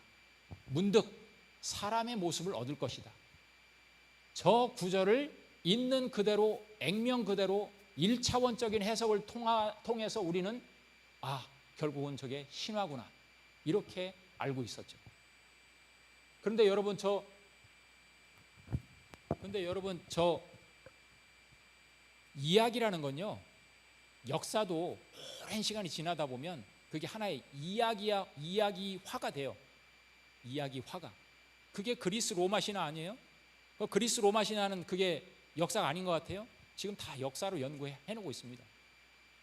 네? 오디세이에서 나왔던 그 트로이 전쟁 같은 경우도 유적 발굴이 다 돼가지고 거기에서 이게 역사였구나, 이게 다 나오고 있어요. 이것도 마찬가지입니다. 그런데 여기에서 100일 동안 햇빛을 보지 않아야 사람을 얻는다. 서울대 배철현 교수가 이런 얘기를 하더라고요.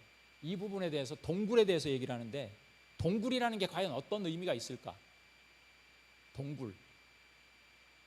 동굴에 들어가면요, 아무것도 볼 수가 없어요. 그렇잖아요. 깜깜하잖아요. 햇빛이 안 들어오니까. 그런데 4만 년 전에 동굴 속에는요, 그 라스코 동굴이라든지 뭐 쇼베 동굴이라든지 이런 데 보면 엄청나게 세밀한 그림들이 그려져 있어요. 그 안에. 그리고 거기에 손바닥을 찍어놨습니다. 다. 3만 년 전, 4만 년 전의 사람들이 이미 자신에 대해서 정체성을 인식하고 있었던 거예요. 손이라는 게 뭘 상징합니까? 나를 상징하는 거예요. 그런데 여기에서 이 동굴이라는 건 뭘 상징하냐면 결국은 인간의 본래 의미를 깨닫는 공간이에요. 깨닫는 공간. 그래서 동굴은 통찰의 공간이다. 이런 해석을 하더라고요. 통찰의 공간이다. 그러니까 여러분들이 늘 지금 이 빛 안에서 보는, 눈에 보이는, 시각적으로 보이는 이 사물 속에서 나의 정신을 뺏기다 보면 결국은 내 본질의 문제에 놓치게 되는 부분들이 있어요. 그래서 사람들은 가끔 명상을 하거나 수행을 하거나 아니면 혼자 어디에 가서 기도를 하거나 이런 걸 하는 겁니다. 그게 뭐냐? 사람은 근본적으로 인간이란 뭔가에 대한 고민이 있어요. 그리고 왜 살아야 되는지, 무엇을 위해 살아야 되는지에 대한 고민이 있습니다. 그걸 위해서 하는 것들이 바로 동굴의 문제입니다, 사실. 그러면서 저 인형이라는 거 뭐냐면 사람의 모습을 얻는다는 것은 하드웨어적으로 진짜 곰이나 호랑이가 하드웨어적인 이런 사람의 틀을, 모습을 갖는다는 것이 아니고 성균관대 이기동 교수께서는 저 인형을, 저 형자를 그렇게 풀이했어요. 맹자에 저 형자가 나오는데 천형이다. 실천할 때의 천자하고 저 형체의 형자인데 저 형을 실천한다는 건 뭐냐면 인간의 본래 내면의 의미를 깨달아 가지고 실천한다는 그런 의미다. 이렇게 해석을 하더라고요. 그러니까 우리도 이 역사 구절을 그런 의미적인 해석으로 해볼 필요가 있어요. 그러니까 저기서 인형이라는 것은 진짜 사람 모습을 얻는다는 게 아니고 그거는 상식적으로 말이 안 되잖아요. 유전적으로 DNA가 다른데 어떻게 곰이 사람이 되겠습니까? 된다면 오늘 여기서 반려견을 키우고 계신 분들이 있다면 집에 가셔가지고 한 21일 한번 작정으로 한번 해보시죠. 개보다는 말이 통하는 좀 그런 애완 동물이 되는 게 좋지 않겠어요? 안 되잖아요. 그런데 그렇게 해석하는 1차원적인 해석이 너무나 안타까운 현실이다. 근데 우리 대한사랑 청소년단들이 시민들 설문조사를 해보면 아직도 단군왕검이, 초대 단군왕검이 신화적 인물이라고 하는 사람들이 반이에요. 투표를 해보면. 그러니까 이런 문제들이 나오는 건데, 그래서 웅호득이 식지 했는데 기 371, 여기 371 문제도 나오죠. 371에 21. 우리는 이게 3과 7의 문화가 있는데 웅득 여신 호 불능기에서 이 부득이 인신 사람의 몸을 얻지 못했어요. 근데 웅여자는 사람의 모습이 됐는데 결혼할 사람이 없어서 막 기도를 하다가 결국 환웅족과 결합을 했어요. 그래서 아들을 낳았습니다. 이게 이제 단군왕검으로 이어지는 단군 조선의 건국 과정을 그린 거죠. 그런데 뭐 이게 지금 그 유치원생들한테 가르치는 우리 역사 책이에요. 이런 식으로 아직도 그리더라고요. 또 곰이 변해가지고 웅녀가 싹 나오는데 여기 단군왕검이 딱 등장하죠.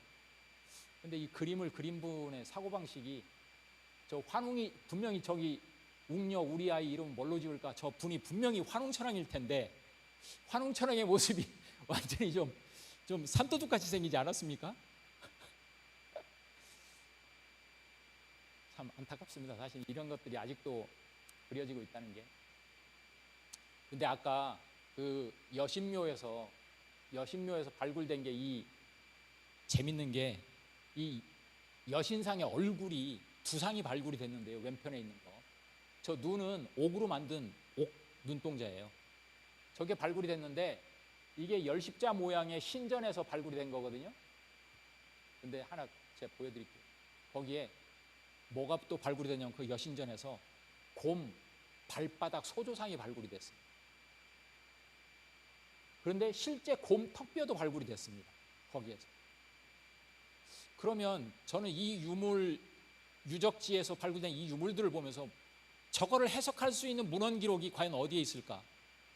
중국 사서에는 없어요. 사마천의 사기에는 이 유적에서 발굴된 이 유물과 연결되는 문헌 기록이 없습니다. 근데 삼국유사 고조선 저 앞에서 봤죠. 이룽이로가 등장하면서 그 웅족이 여신이 됐다고 했어요. 여자의 몸을 얻었다고 돼 있어요. 그리고 그 여신상의 얼굴이 발굴이 됐고 이런 곰과 관련된 소조상과 실제 곰 턱뼈가 발견됐다는 건 뭐겠습니까? 바로 우리 역사의 문헌 기록과 일치하는 유적 유물이에요. 이게 어디서 발굴됐습니까? 바로 지금의 중국의 요령성에서 발굴된 거예요. 홍산문화 지역. 그럼 그 지역의 유적 유물이 어느 역사하고 관계가 있겠습니까? 더 재밌는 거는 이게 하나만 발굴된 게 아니에요. 지금 이거는 아까 그 여신상 얼굴을 복원한 모습이에요. 이런 모습으로 있었을 것이라고 됐는데 이게 7개가 발굴이 됐어요. 저런 여신상이. 근데 재밌는 게 가운데 십자형의 정 가운데는 이런 인체, 사람 몸의 크기의 3배에 해당되는 크기로 조성을 해서 모셨고 그 사방으로는 사람 크기만하게 모셨고 그리고 동측과 서측에 한 분씩 모셨는데 사람 2배 크기로 모셨다는 거예요. 그래서 총 7개의 여신상을 모셨다. 여기서도 이 칠수문화가 나옵니다. 그러면 이 당시에 바로 이 조상에 대한 선조에 대한 인식 이게 얼마나 강했는지를 알 수 있다. 그리고 그 유적지에서 발굴된 여러 무덤 가운데를 보면 막 이런 옥으로 만든 수많은 껴묵거리 부장품들이 나오는데 이게 옥으로 만든 그 모양이거든요. 뒤에 이렇게 구멍이 뚫려 있죠. 거기다 실을 꿰서 이렇게 차는 거겠죠. 근데 재밌는 건 여기에 사람 얼굴 인당에 여기에 홈이 파져 있어요. 저것도 상징하는 바가 있다고 생각합니다. 우리가 흔히 사람 얼굴 중에서 눈썹 사이를 인당이라고 얘기하잖아요. 도장인자에다가 집당자. 왜 여기를 도장인자에 집당자를 썼을까? 아까 천부인 세계도 나왔죠. 천부와 인 세계. 거기서 도장 문제가 나오거든요. 근데 이런 것들이 우리 사상을 이해하는 데 있어서 연결되는 것들이 상당히 많은데 나중에 한번 따로 한번 해보고요. 거기서 또 발굴된 거 보면 다른 여신상이 또 발굴이 됐는데 손 모양이 발굴이 됐어요. 다리 모양도 발굴이 됐죠. 저걸 복원한 모습이에요. 저런 식으로 있었을 것이다. 그런데 재밌는 게 무릎에 구멍이 뚫려 있어요. 이것도 참 의미가 있다. 그리고 저런 손 자세를 하고 있었다는 것 자체가 단순하게 그냥 있었던 자세는 아니다 하는 것을 상징하고요. 또 하나 재밌는 거는 여신상만이 아니라 남신상도 발굴이 됐어요. 요거는 적봉시에서 발굴이 된 겁니다. 아까 내몽골 자치구 치펑이라는 데서. 이거는 발굴된 지 얼마 안 됐어요. 2012년에 발굴된 거예요. 이건 한 5,200~300년 전의 모습인데 재밌는 건 저게 저런 온전한 모습으로 발굴된 게 아니고요. 우연히 적봉시의 오한기 박물관장이 저기 조각 하나를 발굴을 했는데 영 보니까 이게 심상치가 않아요. 그래서 사람을 모아서 막 한 달 동안 발굴을 해가지고 쉬운 5조각을 발굴해서 조합을 해보니까 이런 모습이 나온 거예요. 그런데 이거는 저 밑에는 잘 안 보이겠지만 저 밑에 가부좌 틀고 있는 모습이거든요. 근데 중국 문헌에 보면 중국인들이 앉는 자세는 무릎 꿇는 자세예요. 가부좌 자세는 동이족에 앉는 자세라는 기록이 있습니다. 근데 이게 삼성기에 보면 이름 구절이 나와요. 환웅천왕 그 과정에 쭉 나오는데 택 371을 정해가지고 천신에게 제사를 지내는데 지신외물 삼가하고 꺼렸다 외물을. 그러니까 일반 막 우리가 경건하게 했다는 거예요. 경건하게 막 이것저것 하면서 정신이 산만한 가운데 한 게 아니라 집중해가지고 371을 정해서 천신에게 제사를 지내고 폐문자수 문을 닫고서 스스로 수행을 했다.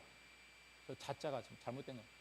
그래서 주원유공 주문을 외우면서 공이 있기를 원했다. 복약성선. 그래서 여기도 주원유공이라는 게 있거든요. 뭔가 수행생활을 했다는 거예요. 수행생활. 그래 그 수행생활을 한 모습이 저런 유물로서 그대로 증명이 되고 있어요. 그러니까 이미 5,000년 전 이상의 사람들이 단순히 어떤 먹거리를 찾아가지고 헤매는 그런 수렵 채집 생활을 했던 사람들을 넘어서 가지고 고도의 사유체계, 정신세계를 추구한 생활을 했다는 것을 우리는 저런 유적 유물을 통해서 확인할 수가 있다. 근데 이 유물을 보면 재밌는 게 입을 벌리고 있어요. 그러니까 뭔가를 외우고 있는 거예요. 뭔가를 외우고 있는 거예요. 그런데 이 얼굴의 근육을 한번 보세요. 얼굴의 근육이 상당히 디테일하게 조성이 되어 있어요. 저 당시에 진흙을 부어가지고 저런 모양을 만들었다고 생각해 보세요. 저 안에는 텅텅 비어 있어요. 지금도 저렇게 만들기가 쉽지 않을걸요? 근데 재밌는 거는 머리 모양을 보면 머리 위쪽에 구멍이 뚫려 있다는 겁니다. 구멍이 뚫려 있다. 그러니까 이 당시에 추정을 해보면 이 당시에 사람들이 수행을 하는 목적이 어디에 있느냐? 우리가 흔히 여기를 아기 때는 여기가 구멍이 막혀 있질 않아서 숨을 쉬면서 들락날락하면서 이 천지 자연과 소통한다고 생각을 하잖아요. 그리고 인간이 이제 나이 먹어가면서 여기가 딱딱해서 굳어져가지고 여기가 막혔다고 얘기를 하잖아요. 이 백회입니다, 사실은. 이 백회가 뚫려가지고 이 천지와 소통하고 있는 모습을 상징하고 있다. 그러니까 이미 이 당시에 저런 어떤 사유 체계를 가지고 있었다는 것을 알 수 있다. 재밌는 것은 일본 한의화에서 나오는 이런 인형도 공통적으로 이렇게 구멍을 뚫고 있다는 거예요. 이런 통영 토기도 마찬가지입니다. 아래 위가 뻥 뚫려 있어요. 근데 이게 이 뭘로 해석할 수 있느냐? 결국 이제 뭐 좀 우리가 저런 걸 해석할 수 있는 문헌 기록이 필요한데, 다행히게도 우리한테는 환단곡이라는 책이 전해져 가지고 이 환단곡의 태백일사에 보면 소도경전 본문에서 이 천부경 문화를 얘기를 하는데, 이 천부경 문화가 아까 삼국유사 고조선조에서 환웅천왕이 환국 말에 환웅천왕이 태백산으로 올 때 뭘 받았다고 되어 있습니까? 내수 천부인 삼계라는 구절이 있어요. 그러면 내수 이에 줬다 천부인 삼계를. 그럼 그 천부인 삼계라는 게 뭘까? 그거는 여러 해석이 있지만 저희들은 천부와 인 세 개로 해석을 합니다. 그럼 그 천부는 뭐냐면 하늘 천자에다가 부호 부자예요. 그러니까 이 하늘과 땅이 결국은 이 문명으로 드러날 때는 부호로 드러난다는 거예요. 부호로. 그리고 그 부자는 또 그 영어로 코드라는 말로 해서 그런 그 부호로 얘기하기도 하고, 또는 부합한다, 절묘하게 부합한다는 뜻도 있어요. 그럼 그건 뭐냐면 천부니까 하늘과 부합한다는 뜻이에요. 그리고 하늘과 부합한다는 건 뭐냐면 하늘은 땅까지도 포함하기 때문에 천지와 부합한다는 얘기거든요. 그럼 그거는 뭐냐면 결국은 우리가 뭐 외형, 그 형상적으로 하늘과 땅과 인간이 부합한다는 게 뭐겠습니까? 하늘 땅의 정신에 통한다는 뜻 아니겠어요? 그게 아까 원방각의 문화인 거죠. 바로 이 천부경이 대중화되기 시작한 게 누구냐면 1920년에 이 전병훈이라는 분이 조선 말에 고종을 모시던 신하였는데 퇴임한 그 사직서를 내고 중국으로 가요. 가가지고 거기서 뭐 많은 그 철학자들과 만나서 공부를 하다가 결국 통편이라는 책을 펴내는데 1920년에 이 책 앞부분에다가 천부경을 실어놨어요. 이게 정신철학 통편 상편 목록에 보면 제1편 단군 천부경 주해 해가지고 이게 원문이고요. 일시무실 석삼구 무지문에서 쭉 나옵니다. 81자를 기록을 해놨어요. 근데 이게 서양으로 전해집니다. 1920년에 번역돼가지고. 그래서 많은 서양 철학자들이 특히 대표적으로 하이데거라고 하는 그 존재론 철학자가 이 천부경에 대해서 너무너무 감탄을 해가지고 자신의 그 존재론 철학의 근거가 바로 여기에서 찾고 싶다. 천부경에서. 그래서 거기에 대해서 좀 공부하고 싶은데 가르쳐주는 사람이 없다는 거예요. 서울대학교에 당시 70년대 대표 철학자인 박종원 교수한테 초대를 해서 이게 당신네 나라에서 나온 것 같은데 이것 좀 한번 가르쳐달라 했는데 그분이 나도 모르겠다. 그런 그 후일담을 기록해 놓은 기록이 있습니다. 그만큼 우리나라 사람들이 더 몰라요. 사실은 이 천부경에 대해. 천부경 81자가 이렇게 돼 있거든요. 81자로 돼 있는데 이게 숫자가 31자가 들어가 있어요. 1부터 10까지의 숫자가. 나머지 50자는 그냥 일반 글자고, 숫자가 그 중에 1자가 11번 나옵니다. 그리고 3자가 8번 나와요. 그러니까 1과 3이 대표적으로 중심을 이루고 있는 숫자인데, 이걸 크게 상경, 중경, 하경으로 이렇게 분류할 수 있는데, 상경은 이 우주의 창조가 어떻게 이루어졌는지, 우주 탄생의 비밀이 상경에 다 드러납니다. 중경은 결국은 이 우주가 탄생해가지고 이 지구라는 게 어떻게 형성이 돼가지고 또 시스템화 됐는지 그 얘기도 중경에서 다 풀 수 있어요. 그런데 또 하경은 뭐냐면 결국은 이 우주가 만들어지고 이 우주의 결과물로서 지구가 만들어져가지고 인간이 나왔는데, 인간은 그럼 어떻게 살아야 되느냐, 인간 삶의 가치에 대해서 얘기한 게 하경이에요. 그래서 저거는 천경, 지경, 하경이라고 얘기도 할 수도 있어요. 근데 지금 시간상으로 지금 거의 다 마무리 지어야 되는 시간이기 때문에 천부경만 가지고 따로 한번 특강 시간을 만들어 가지고 공부하는 시간을 가져보시고, 정말로 이 천부경 81자 속에서 우리나라의 그 사상의 원천, 근원이 어떤 정신을 가지고 나왔는지를 알 수 있는 내용들로 꽉 차 있습니다. 그리고 앞으로 사실은 이 코로나 팬데믹 상황 속에서 78억 인류가 어느 방향성으로 가야 될 것인가, 그 내용도 여기서 찾을 수 있습니다. 그 내용도. 이건 한번 읽어보고는 가야죠. 일시무실 석삼극 무진본, 천일일 지일리 인일삼, 일적십거 무게화삼, 천이삼 지이삼 인이삼, 대삼합육 생칠팔구, 운삼사 성환오칠, 일묘연 만왕말래 용변 부동본, 본심 본태양악명 인중천지일, 일종 무종일. 여러분 저기에서 상경에서 천일, 지일, 인일이 나오죠. 그냥 단순하게 해석해도 하늘도 하나, 땅도 하나, 인간도 하나. 저걸 뭐 새는 하나, 둘, 셋으로 새는 하나로 볼 수도 있지만, 하나라는 것이 가치적으로 의미적으로 해석하면 하늘이 모든 것이고 땅이 모든 것이고 인간이 모든 것이라는 것으로 해석할 수 있습니다. 왜? 모든 것은 하나에서 나왔잖아요. 하나가 모든 것입니다. 그러니까 일시예요. 첫 구절이. 하나는 비롯합니다. 모든 것은 하나에서 비롯되잖아요. 그런데 하늘과 땅과 인간의 가치를 똑같이 보는 거예요. 천일, 지일, 인일이라는 것은.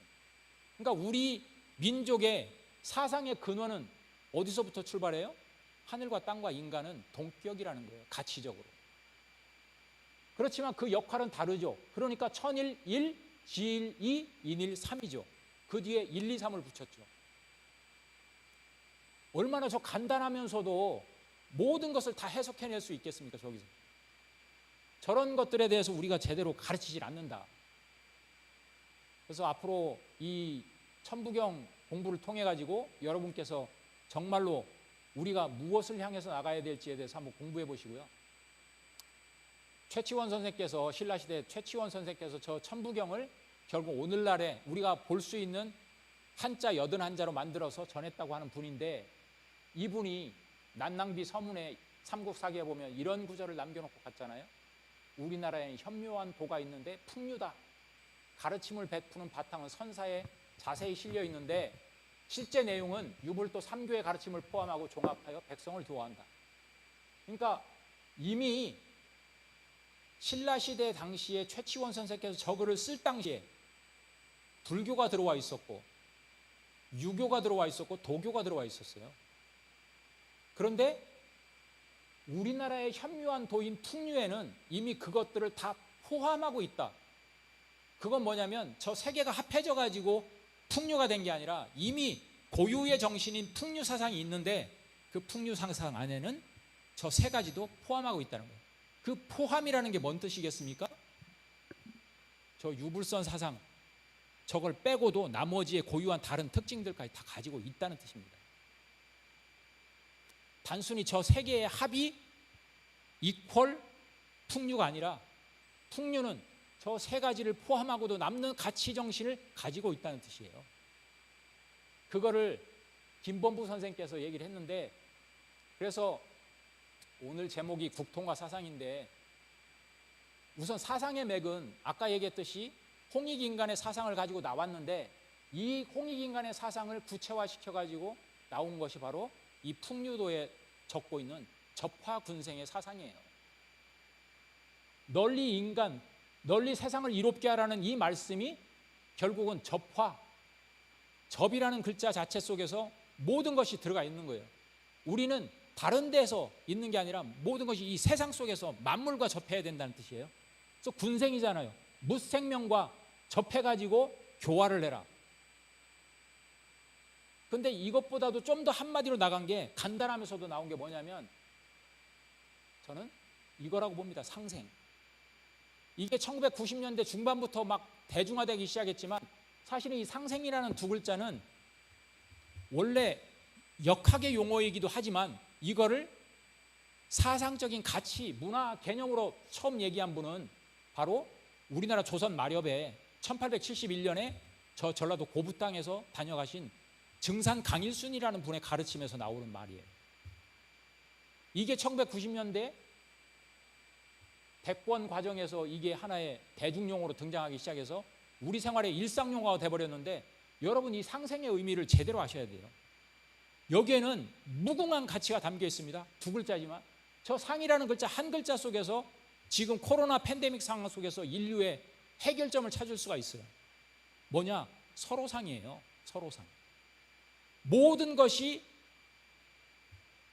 함께 인정이 돼야 된다는 게 바로 서로상자입니다.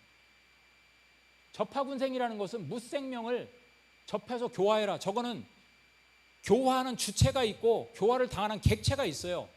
그렇지만 상생은 서로상자예요. 내가 주체로 뭔가를 행하기도 하지만 내가 객체가 돼가지고 뭔가를 또 받기도 하는 거예요.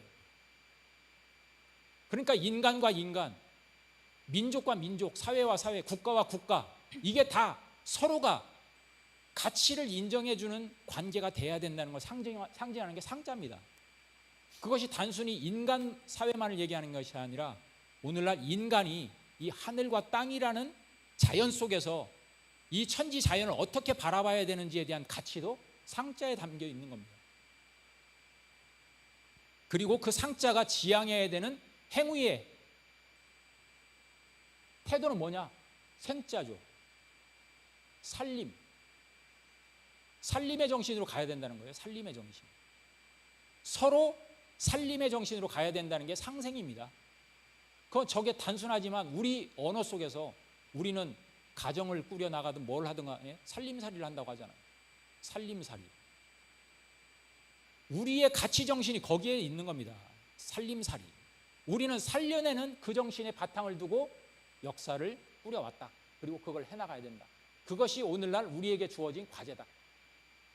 여기 임재택 교수님 와 계신데 제가 뭐 몇 년 전부터 뵙고 이렇게 많은 가르침을 받았는데 우리 임 교수님께서 사실은 부산대 그 유아교육을 막 이끌어 오셔가지고 퇴임 이후에도 지금 자연 친화적인 그런 어떤 어릴 때부터 자연과 함께 살아가는 법을 가르쳐야 된다는 그 교육을 주창하시는 분이거든요, 지금. 근데 지금 우리는 콘크리트 건물 안에다가 아이들을 가둬놓고 교사들 편의적인 교육을 시키잖아요. 그렇게 가둬놔야 교사들이 편하게 아이들을 통제할 수 있고 가르칠 수 있으니까. 그런데 우리의 가치는 그게 아니라는 거죠. 상생에서 우리는 자연과 호흡하면서 살아온 역사를 가지고 있었어요. 그런 가르침으로 바꿔야 된다는 것을 지금 주창하시는 분이거든요. 그게 지금 이 부산에서 태동이 돼서 지금 전국으로 확산하시기 위해서 노력하시는 걸로 저는 알고 있습니다, 사실은. 그게 뭐냐면 바로 상생의 가치예요. 그러니까 우리가 가지고 있던 정신을 회복해야 된다. 그리고 그거를 진화시켜 가지고 나왔다. 그래서 쭉 해서 뭐 지금 우리 단군 황금이 열어졌는데 시간이 다 돼가지고 그냥 정리할게요. 이 국통맥을 잡아야 되는데 이 국통맥을 잡으려면 뭘 알아야 되냐면 단군 조선이 삼왕조로 이루어졌다는 걸 이해를 하셔야 됩니다. 그게 뭐냐면 일왕조부터 삼왕조까지인데 총 단군 조선은 47분의 단군이 계셨는데 1대부터 21세까지가 일왕조, 22세부터 43세까지가 이왕조입니다. 수도가 달라요. 송화강 아사달에서 백악산 아사달로, 그리고 마지막에 장단경으로 가는데, 이게 1왕조, 2왕조를 합치면 1908년이 나옵니다. 이게 앞에서 여기 보세요. 삼국유사 고조선조에 보면 수 1908세라고 나오죠.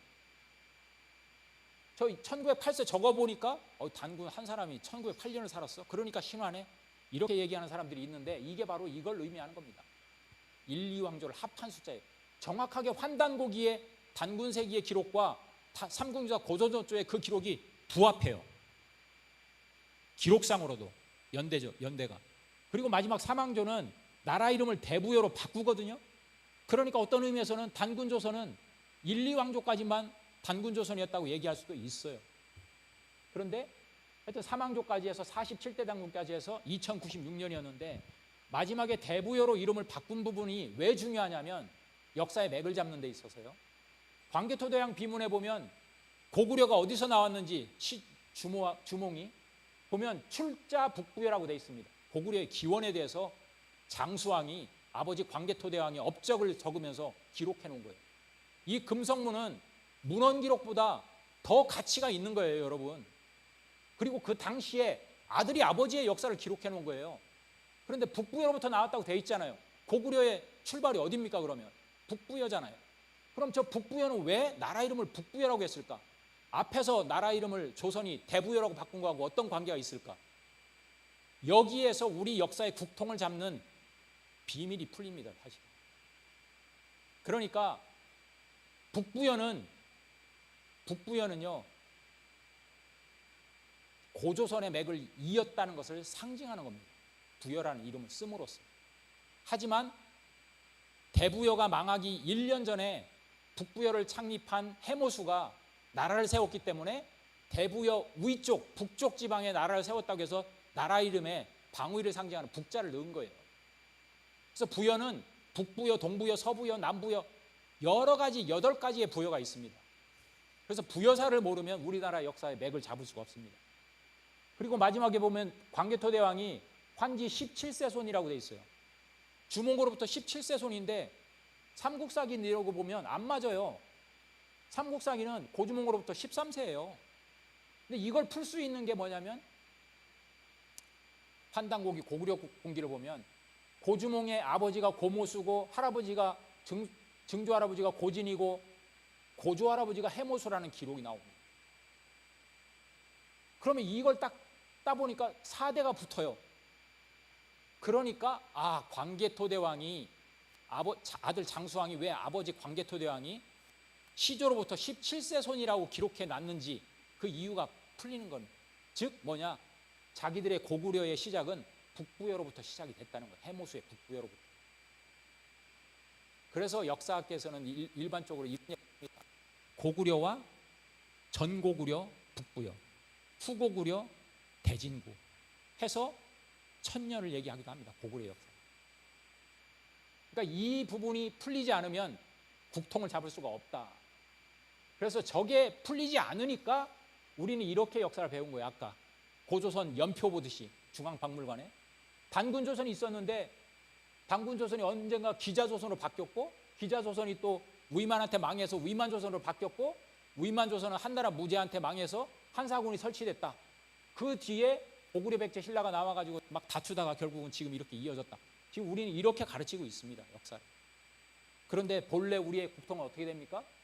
저 고구려의 북부여와의 연관성을 이해하는 그 광개토대왕 비문과 삼국사기와 그리고 환단고기를 함께 연합해서 봤을 때 고구려는 북부여로부터 나왔다는 것을 이해할 수 있고 저 북부여는 조선이 단군조선이 마지막에 44세 단군 때 이름을 대부여로 바꾸면서 그 대부여를 이었다는 고조선 계승의식을 가지고 있었다는 것을 이해할 때 조선과 북부여가 연결이 되는 겁니다.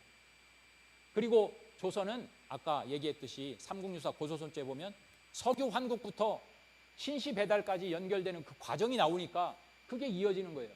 그래서 대진국, 고려, 조선, 오늘날의 대한민국까지의 국통이 우리나라 역사의 족보가 정리가 되는 겁니다.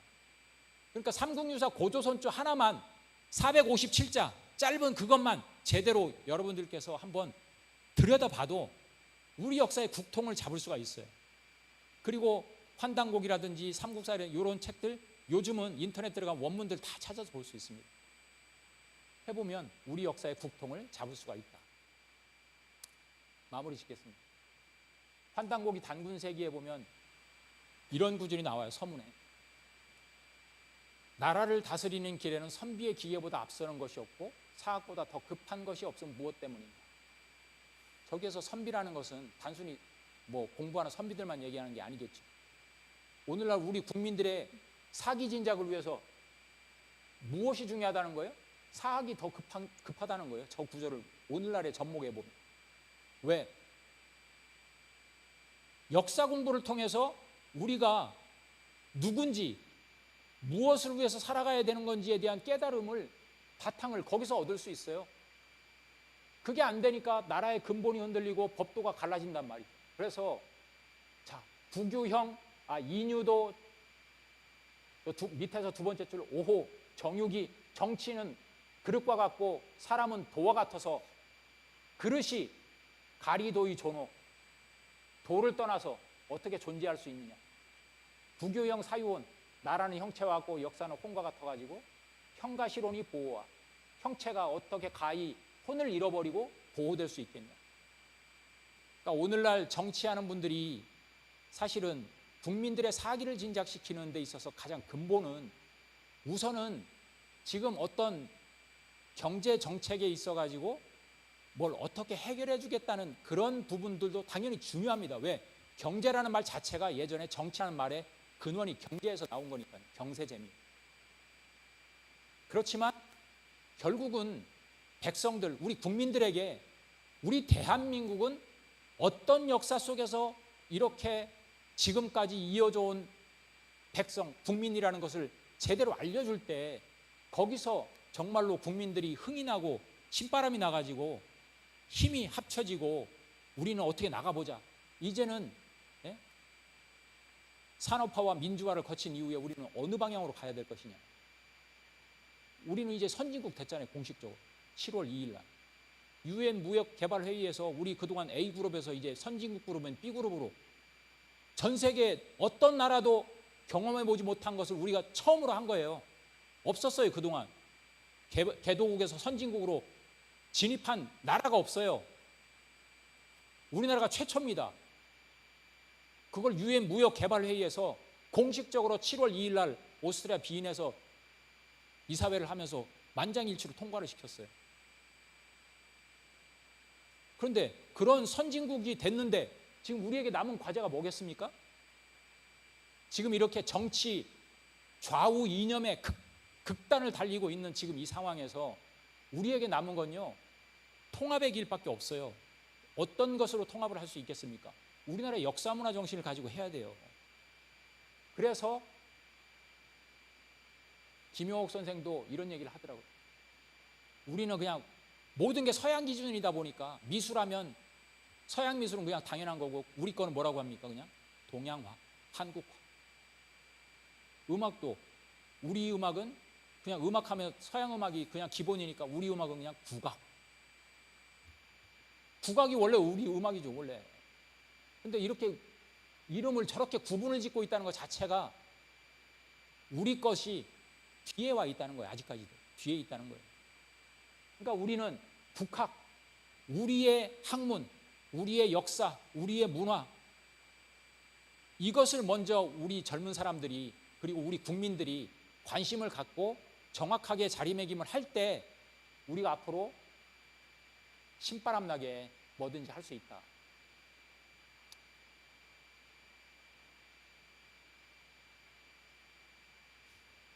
그래서요, 저 다니면서 이 얘기를 하는데 좀 우리 것에 대해서 제대로 인식할 수 있는 깨어남, 그리고 공부를 해야 됩니다. 그리고 참여를 해야 돼요. 그래서 아까 앞부분에서 우리 사회자께서 말씀하셨는데 우리 대한사랑 같이 진짜 우리의 역사 문화를 제대로 알려주는 곳이 없다고 자부한다고 말씀하셨는데 진짜로 그렇습니다. 어디 가서 어떤 교육에 한번 참여를 해보십시오. 이렇게 우리의 국통과 우리의 사상의 맥을 그리고 우리의 나아갈 바를 가르쳐주는 곳이 어디 있는가.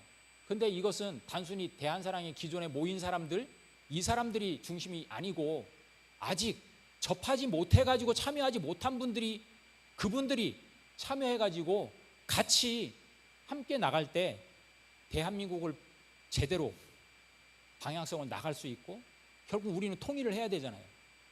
통일을 하고 한반도라는 이 반도의식에서 떨쳐나가지고 우리가 진정한 개국의 정신이었고 개천의 정신이었던 홍익인간 정신을 어떻게 상생의 정신으로 이때 우리가 이 78억 고통받는 이 팬데믹으로 고통받는 사람들에게 우리가 희망의 메시지를 줄 것인가.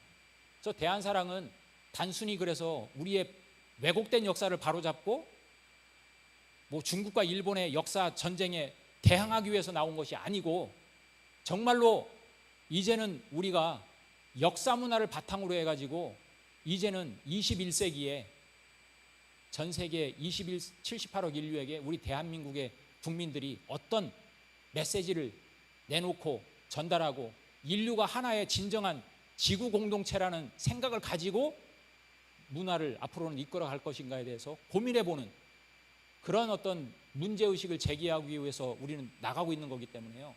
정말로 여기 계신 많은 분들이 부산지부 적극적으로 참여해 주시고 힘을 합해 주셔가지고 우리가 정말로 그런 비전을 가지고 나갔으면 하는 그런 말씀을 드리면서 깨공참 한번 외칠게요. 그러면 한번 해주십시오. 앞에 한 글자만. 깨공참. 깨공참. 고맙습니다.